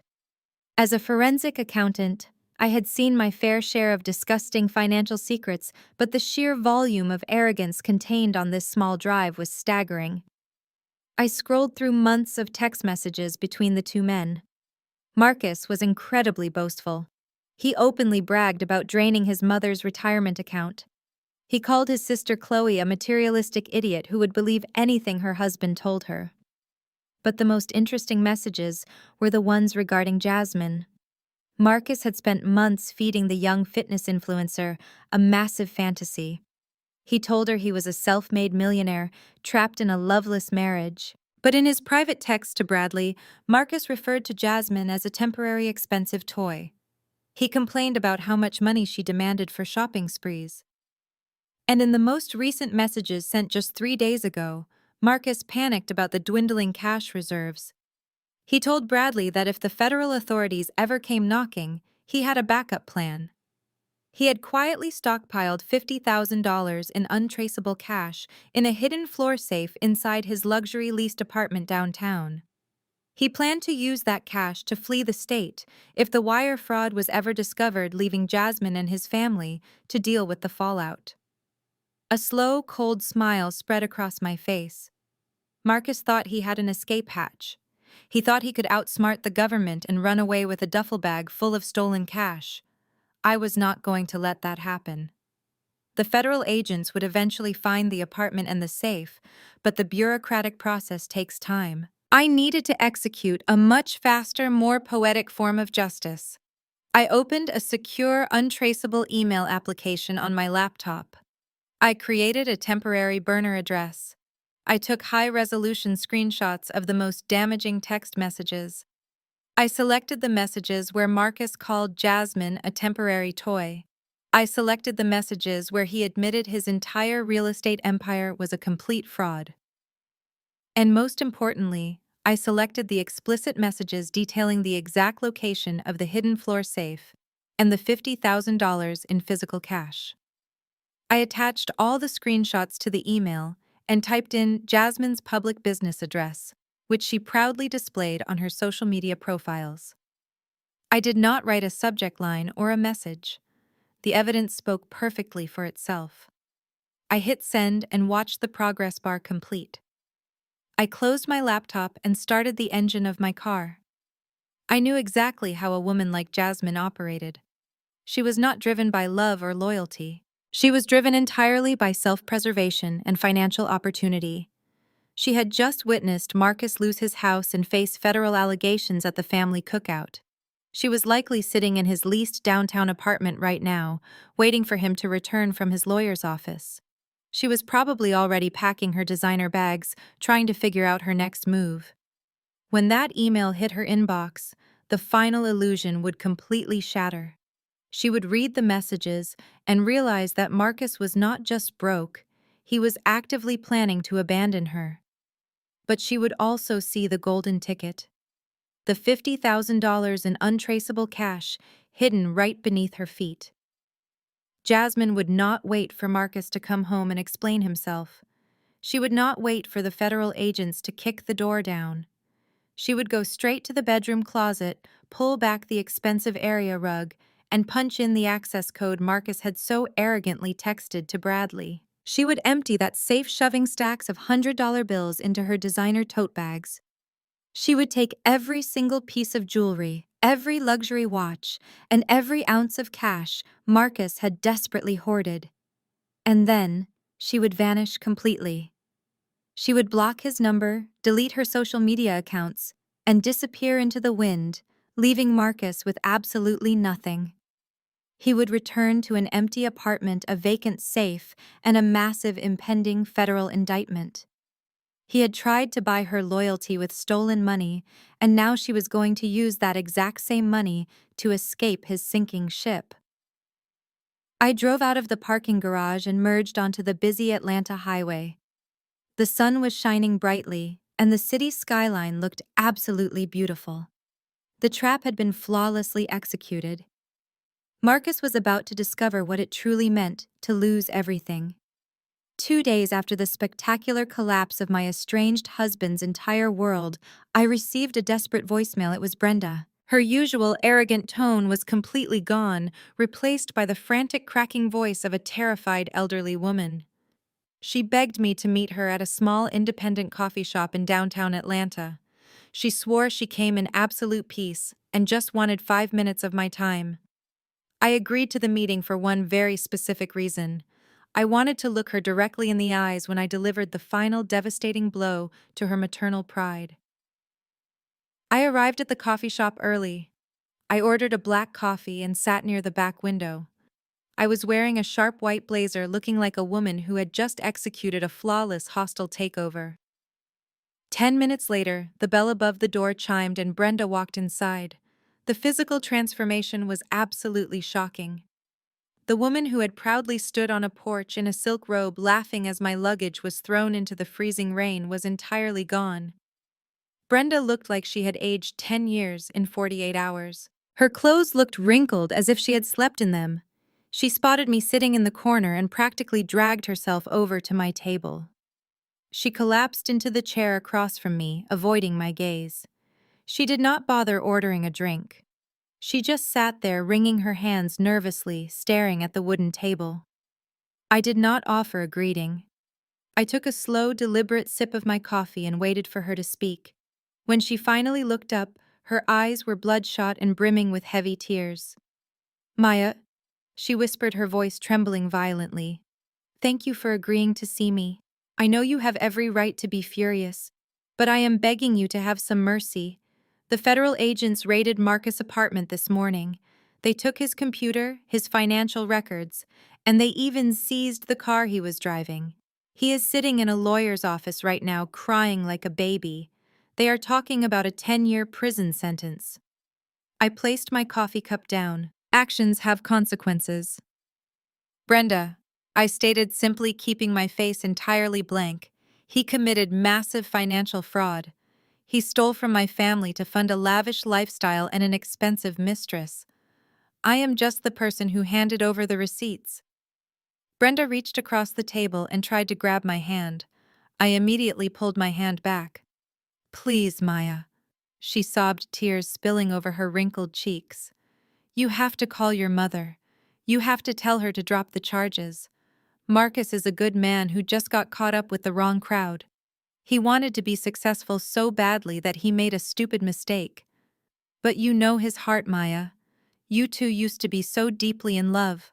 Please save him." I stared at her, watching the desperate tears fall. It was a masterful performance of maternal grief, but I saw right through the pathetic facade.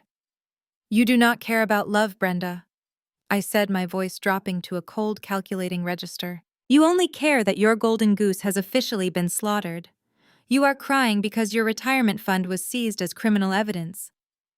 You are crying because you realize you are going to spend your golden years working as a greeter at a retail store.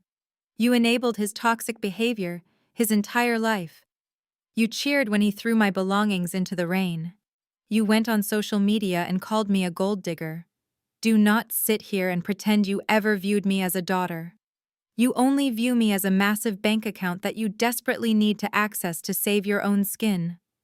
Brenda shook her head frantically, wiping her nose with a crumpled tissue. "No, Maya, that is not true," she pleaded. "I know he loves you.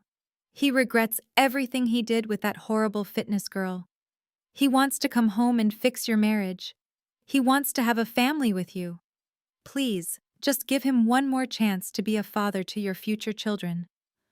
I felt a surge of absolute disgust rise in my chest. I reached into my designer handbag and pulled out my smartphone.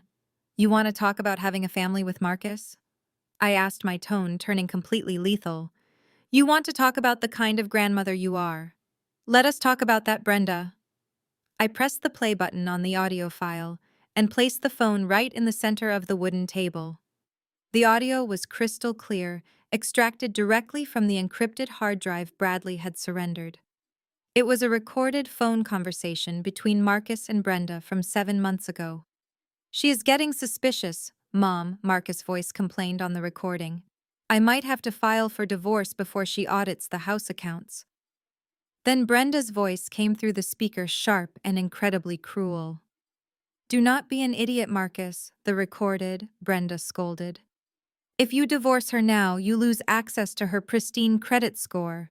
You need to poke holes in her birth control pills or swap them out completely. Once you get her pregnant, she will be too exhausted to ask questions about your business. A baby will lock her down for 18 years. Just get her pregnant and keep your mouth shut."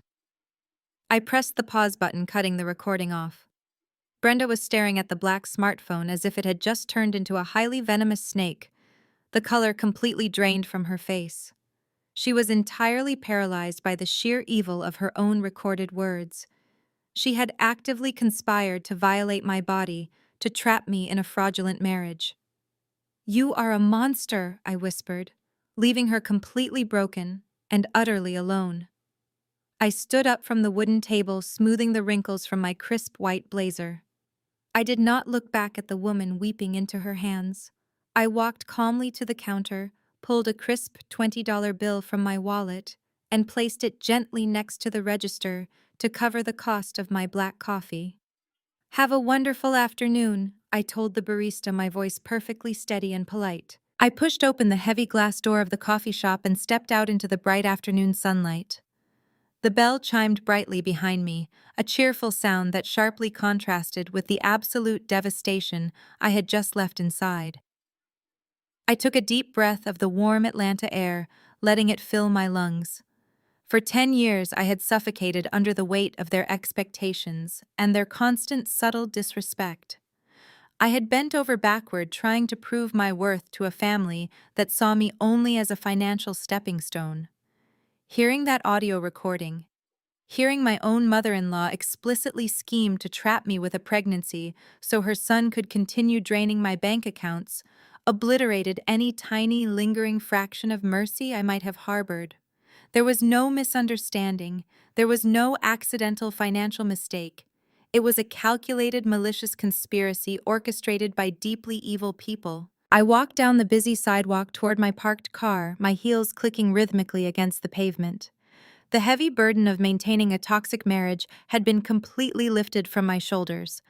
I reached my car, unlocked the doors, and slid into the luxurious leather driver's seat. The interior was quiet, offering a perfect sanctuary to execute the final maneuver. I pulled my smartphone from my designer handbag and accessed my encrypted contacts. I dialed the direct secure line of Harrison Vance, the senior managing partner of the elite legal firm representing Sterling Holdings. Harrison was a ruthless corporate litigator who treated the law like a high-stakes chess match. "Good afternoon, Maya," Harrison said, his voice crisp and entirely professional. "I have the forensic audit reports from the Synthetic Solutions raid fully compiled and indexed. The paper trail is absolutely airtight. We tracked every single fraudulent transfer from the venture capital fund directly to the real estate shell companies managed by your husband. Bradley also surrendered the encrypted drive with the text messages and the voice memos just as you predicted.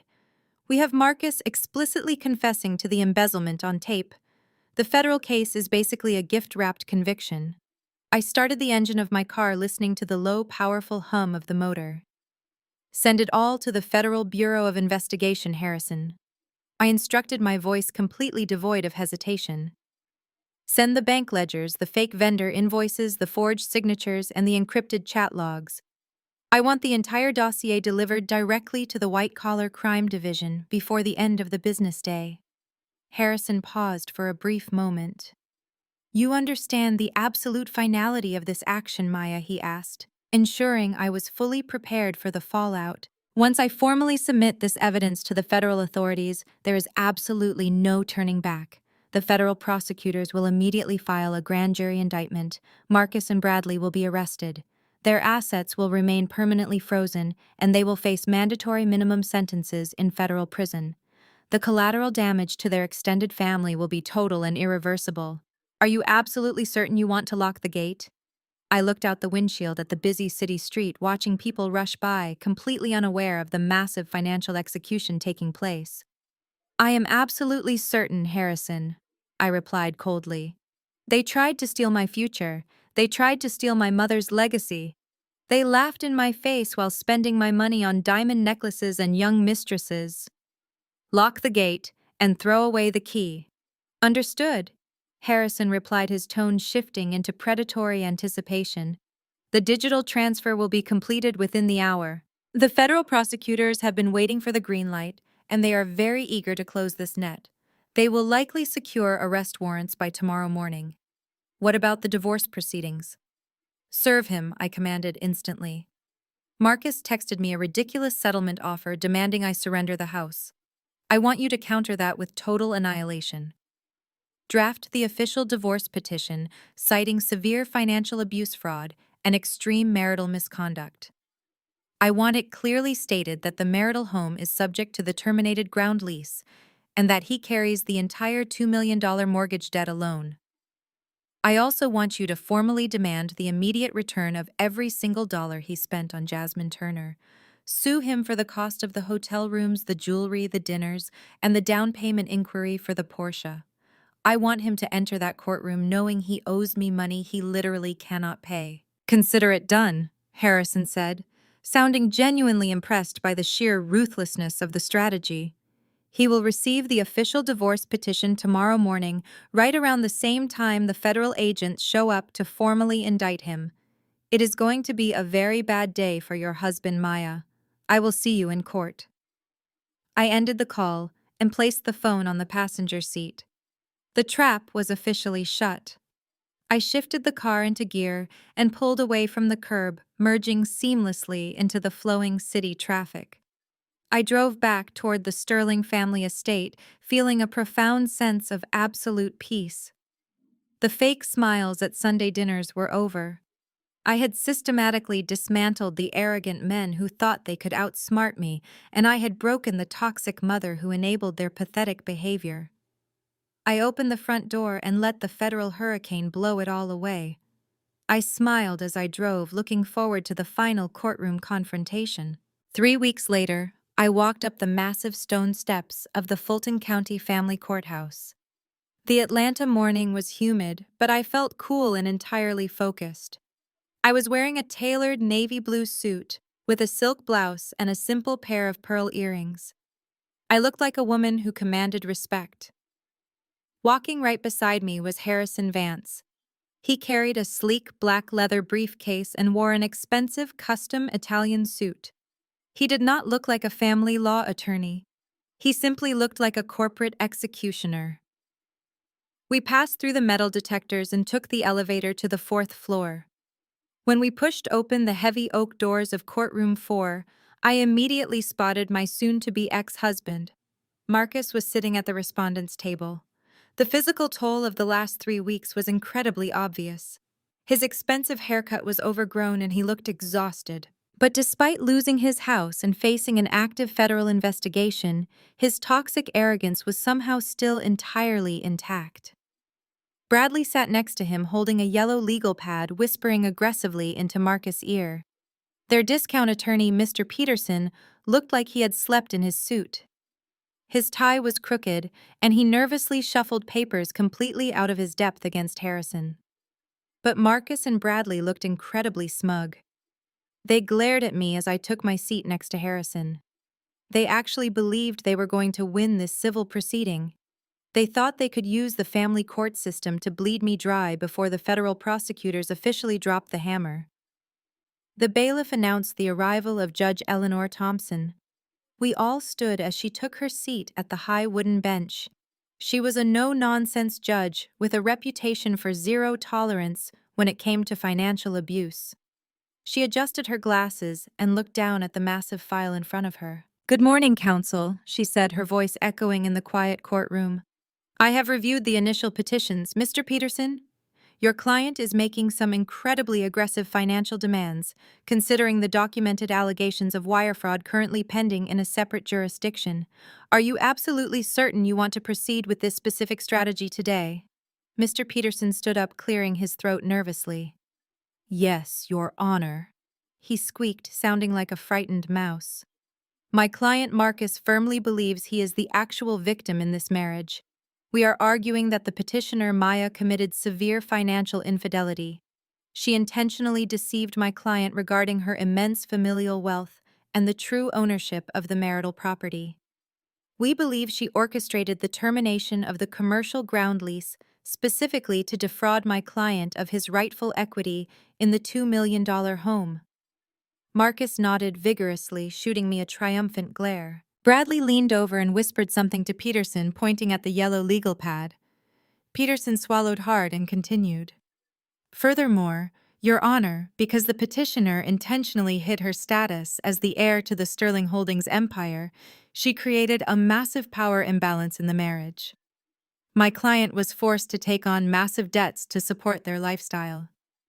Since he is currently facing severe financial hardship and sudden unemployment directly caused by the petitioner's malicious actions, we are formally requesting that the court split her personal retirement funds. We are also demanding an immediate order for monthly spousal support to be paid by the petitioner to my client. I sat perfectly still, maintaining a poker face. The delusion was breathtaking. Marcus had stolen millions from my mother and plotted to sabotage my birth control. Now he was demanding I pay him alimony to fund his life after destroying our marriage. Judge Thompson looked exactly like a disappointed teacher. Let me make sure I am fully understanding your argument, Mr. Peterson, the judge said slowly. Your client is currently under active investigation for federal wire fraud. He is accused of embezzling millions of dollars. The property in question was repossessed because he violated a lawful conduct clause by allegedly committing those financial crimes. And your legal strategy today is to demand that the wife he allegedly defrauded pays him alimony because he is now too broke to afford his previous lifestyle. Is that an accurate summary of your position, counsel? Mr. Peterson wiped sweat from his forehead. Yes, Your Honor, he stammered. We believe the petitioner has vast hidden assets and should maintain my client's standard of living. Bradley smirked, thinking they had boxed us in. They fundamentally misunderstood how the justice system actually worked, believing their arrogant demands would override documented evidence of severe financial crimes. Harrison Vance stood up slowly, buttoning his suit jacket. He did not look angry or defensive. He looked like a shark that had just smelled blood in the water. Your Honor, Harrison began, his voice smooth, deep, and incredibly powerful. The respondent's claims are not just legally baseless. They are factually absurd. We do not need to debate the division of marital assets or the ridiculous concept of spousal support today, because as of this exact moment, the respondent does not actually have any legal standing to demand anything from my client. Judge Thompson raised an eyebrow. Please elaborate, Mr. Vance, she instructed, leaning forward slightly. Marcus sneered at Harrison, confident that his cheap lawyer had somehow outsmarted the expensive corporate litigator. But Marcus did not realize that Harrison was not actually arguing a family law case. Harrison was simply stalling for time. He was waiting for the perfect dramatic entrance. I glanced at the large wooden clock on the back wall of the courtroom. It was exactly 10 o'clock in the morning. The timing was absolutely flawless. I turned my attention toward the heavy double doors at the back of the room, knowing exactly what was about to happen. Marcus and Bradley were demanding my retirement funds, completely unaware that their own freedom was about to expire in 5 short seconds. The heavy oak doors at the back of the courtroom swung open with a loud, echoing thud. Mr. Peterson stopped mid-sentence, his mouth hanging open. 4 men and 2 women walked into the courtroom, moving with a distinct tactical purpose. They were not wearing expensive suits. They were wearing dark windbreakers with the bright yellow letters FBI printed clearly across the back. 2 uniformed federal marshals walked right behind them, carrying heavy leather folders and a set of steel handcuffs. The entire courtroom fell absolutely silent. The bailiff instinctively moved his hand toward his radio, but relaxed when the lead federal agent flashed a gold badge. Excuse me, Your Honor, the lead agent said, his voice booming across the room. We apologize for the interruption of these civil proceedings, but we have federal warrants that require immediate execution. Judge Thompson did not look angry. She looked incredibly intrigued. She set her pen down and folded her hands. Proceed, agent, she instructed calmly. Marcus turned around in his chair, his face instantly losing all of its color. Bradley actually let out a small, pathetic squeak and tried to push his chair back away from the table as if he could somehow hide under the desk. The lead agent walked directly past the viewing gallery and approached the respondent's table. Marcus Sterling and Bradley Jenkins, the agent announced loudly. We are executing federal arrest warrants for both of you on multiple counts of wire fraud, money laundering, and corporate embezzlement. We also have a federal judge-signed order for the immediate seizure of all related assets. Harrison Vance stood up gracefully and approached the judge's bench. He opened his sleek black leather briefcase and pulled out a thick stack of documents bearing the official seal of the Department of Justice. "Your Honor," Harrison said, handing the documents to the bailiff, who passed them up to the judge. "As you can see from the federal filings, the respondent's claims for spousal support and asset division are entirely moot. The money he is attempting to claim from my client was actually stolen from my client's family. The federal government has officially initiated a full asset freeze on every single account tied to Marcus Sterling and his brother-in-law." Judge Thompson quickly scanned the first few pages of the federal order. Her eyes widened slightly as she read the staggering dollar amounts. "Well, Mr. Peterson," the judge said, looking down at the terrified discount attorney, "it appears your client is not the victim of financial infidelity. It appears your client is the architect of a massive criminal conspiracy. I strongly suggest you advise him to invoke his right to remain silent, because anything he says in my courtroom right now will absolutely be used against him in federal court." Peterson was shaking violently.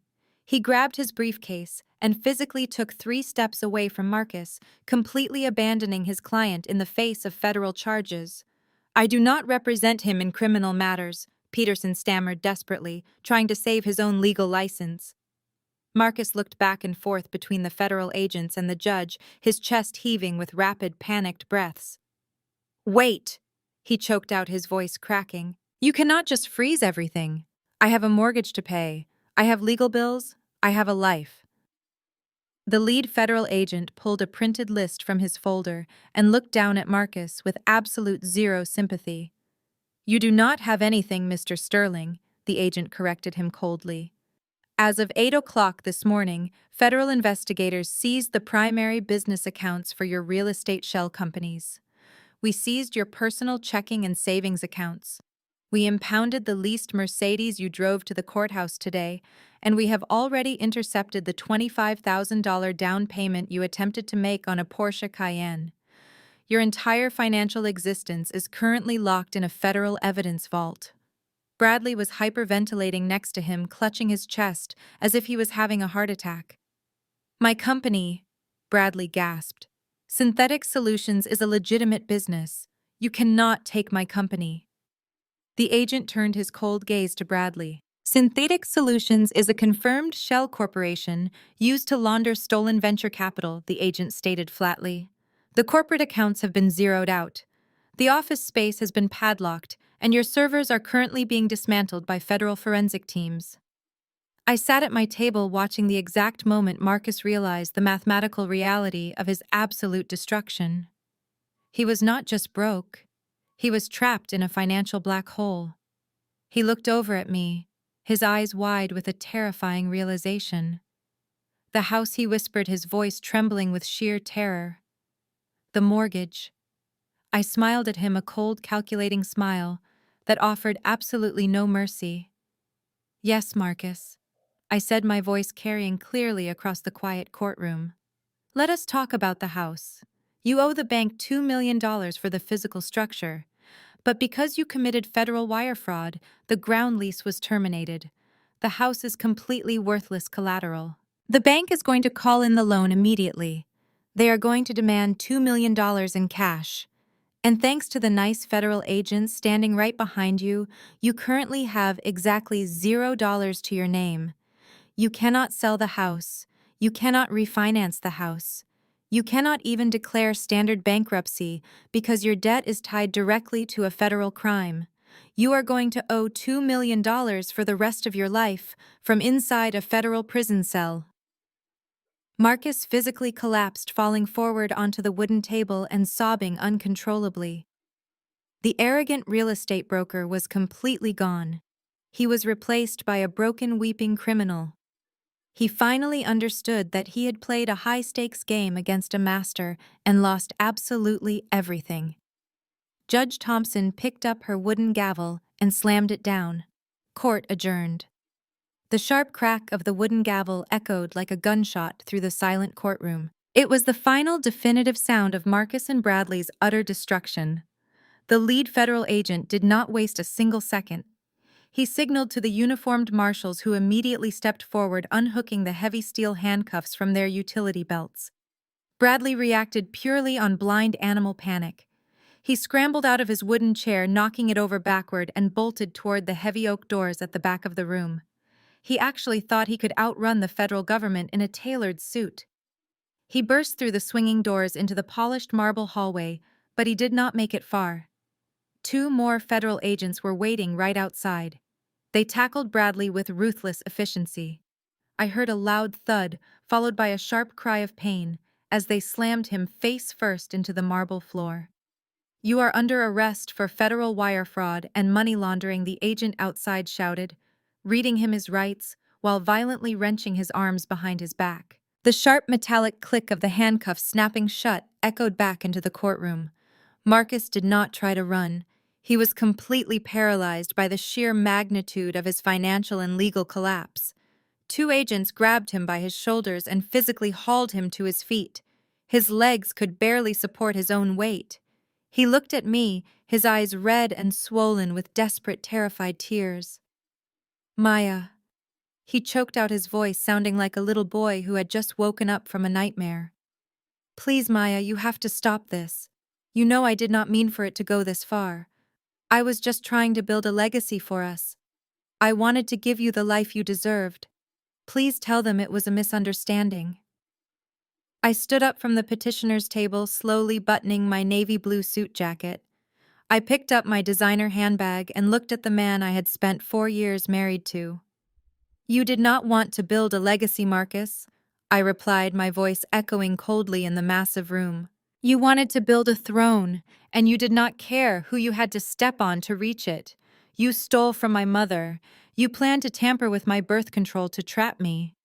You used my credit to buy luxury cars for a 24-year-old girl.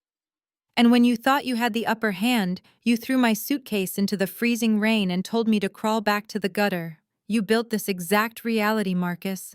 Now you get to live in it." The agents roughly twisted his arms behind his back and secured the steel cuffs around his wrists. He let out a loud, gut-wrenching sob as they marched him toward the exit.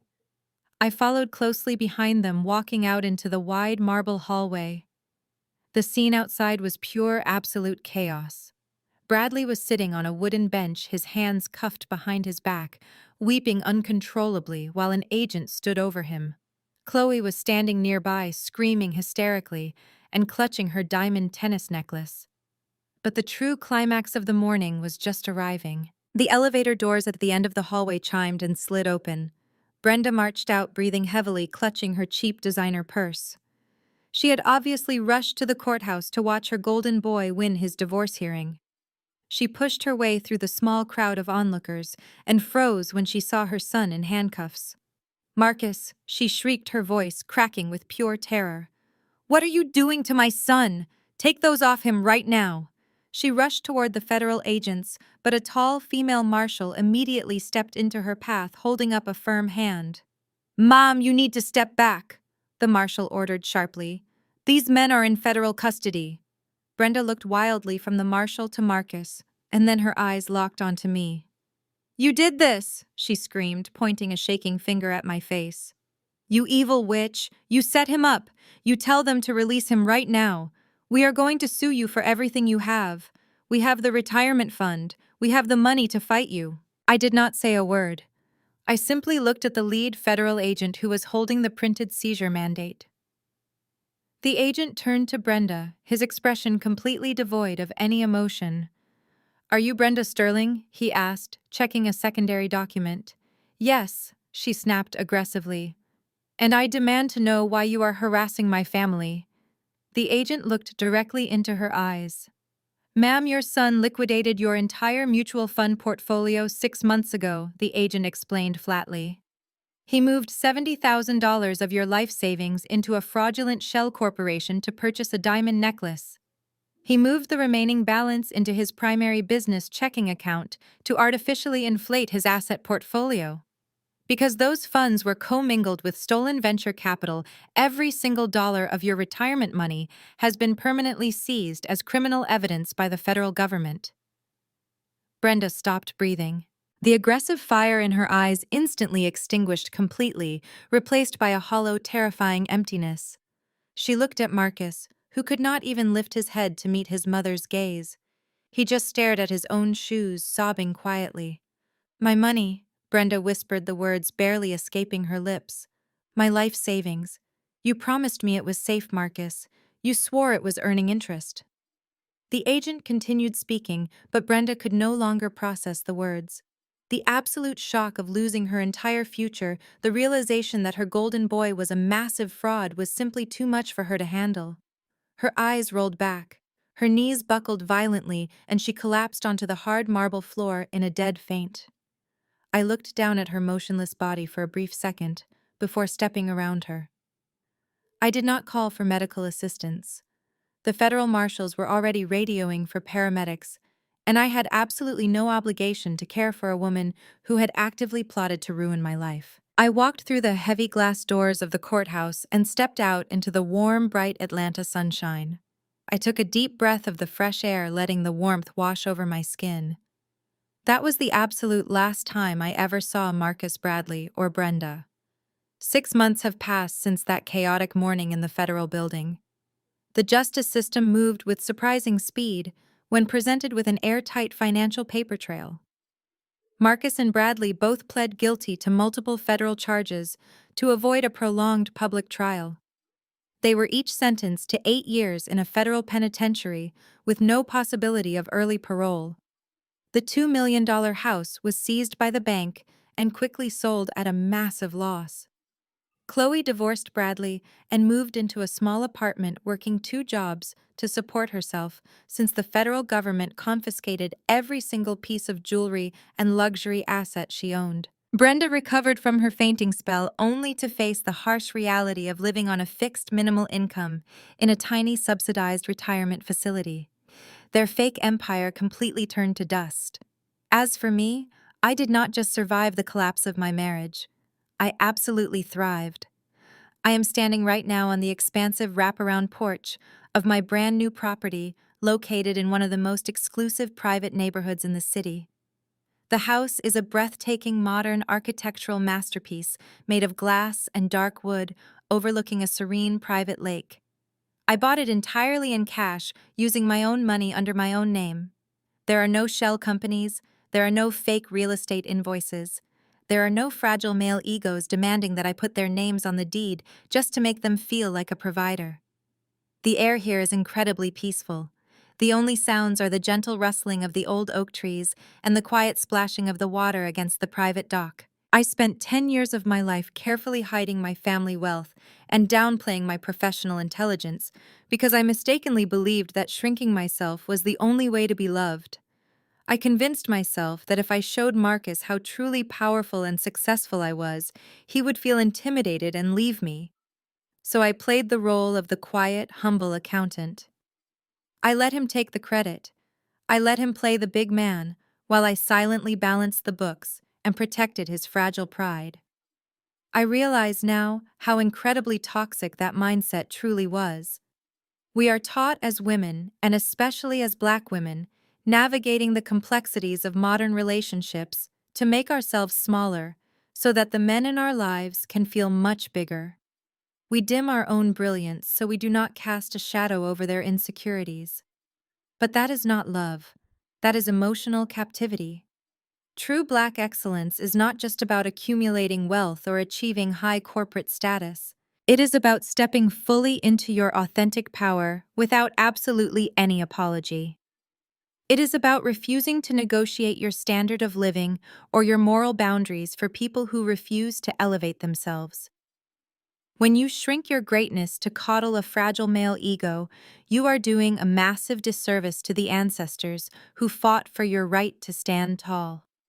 Marcus wanted a woman he could control and manipulate.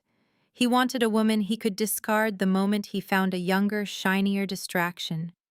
He thought he was throwing away a heavy burden when he tossed my suitcase into the freezing rain. He did not realize he was throwing away the absolute foundation of his entire existence. The greatest revenge is not screaming matches or physical altercations. The greatest revenge is complete and total elevation. It is letting them watch from the absolute bottom as you rise to the top. It is letting the crushing weight of their own ignorance slowly suffocate them when they finally realize they threw away an entire empire just to feed a temporary, pathetic illusion. Marcus gets to spend the next 8 years sitting in a tiny concrete cell, thinking about the massive generational wealth and the fiercely loyal woman he actively chose to betray. He gets to live with the excruciating knowledge that he destroyed his own life, purely out of greed and stupidity. I do not harbor any anger or resentment toward him anymore. You cannot be angry at an insect for acting like an insect. You simply step over it and keep walking forward. I am Maya Sterling, and I have finally reclaimed my rightful place in this beautiful world. I am no longer hiding behind a fake suburban facade. I am building my legacy on a solid foundation of absolute truth and strength. I want to thank every single one of you for listening to my story today. I know many of you watching this right now have experienced something incredibly similar. You have felt the crushing pressure to lower your standards just to keep the peace. I genuinely want to hear your stories. Have you ever stopped shrinking yourself to accommodate the fragile egos of those around you? Have you ever walked away from a toxic dynamic and rebuilt your life on your own terms? Please share your personal experiences in the comment section down below. Your story might be the exact inspiration that someone else desperately needs to read today. Do not forget to hit the like button and subscribe for more stories of resilience, triumph, and absolute empowerment. Always remember to stand tall, fully embrace your unlimited potential, and never apologize for your true greatness. I will see you all in the next video.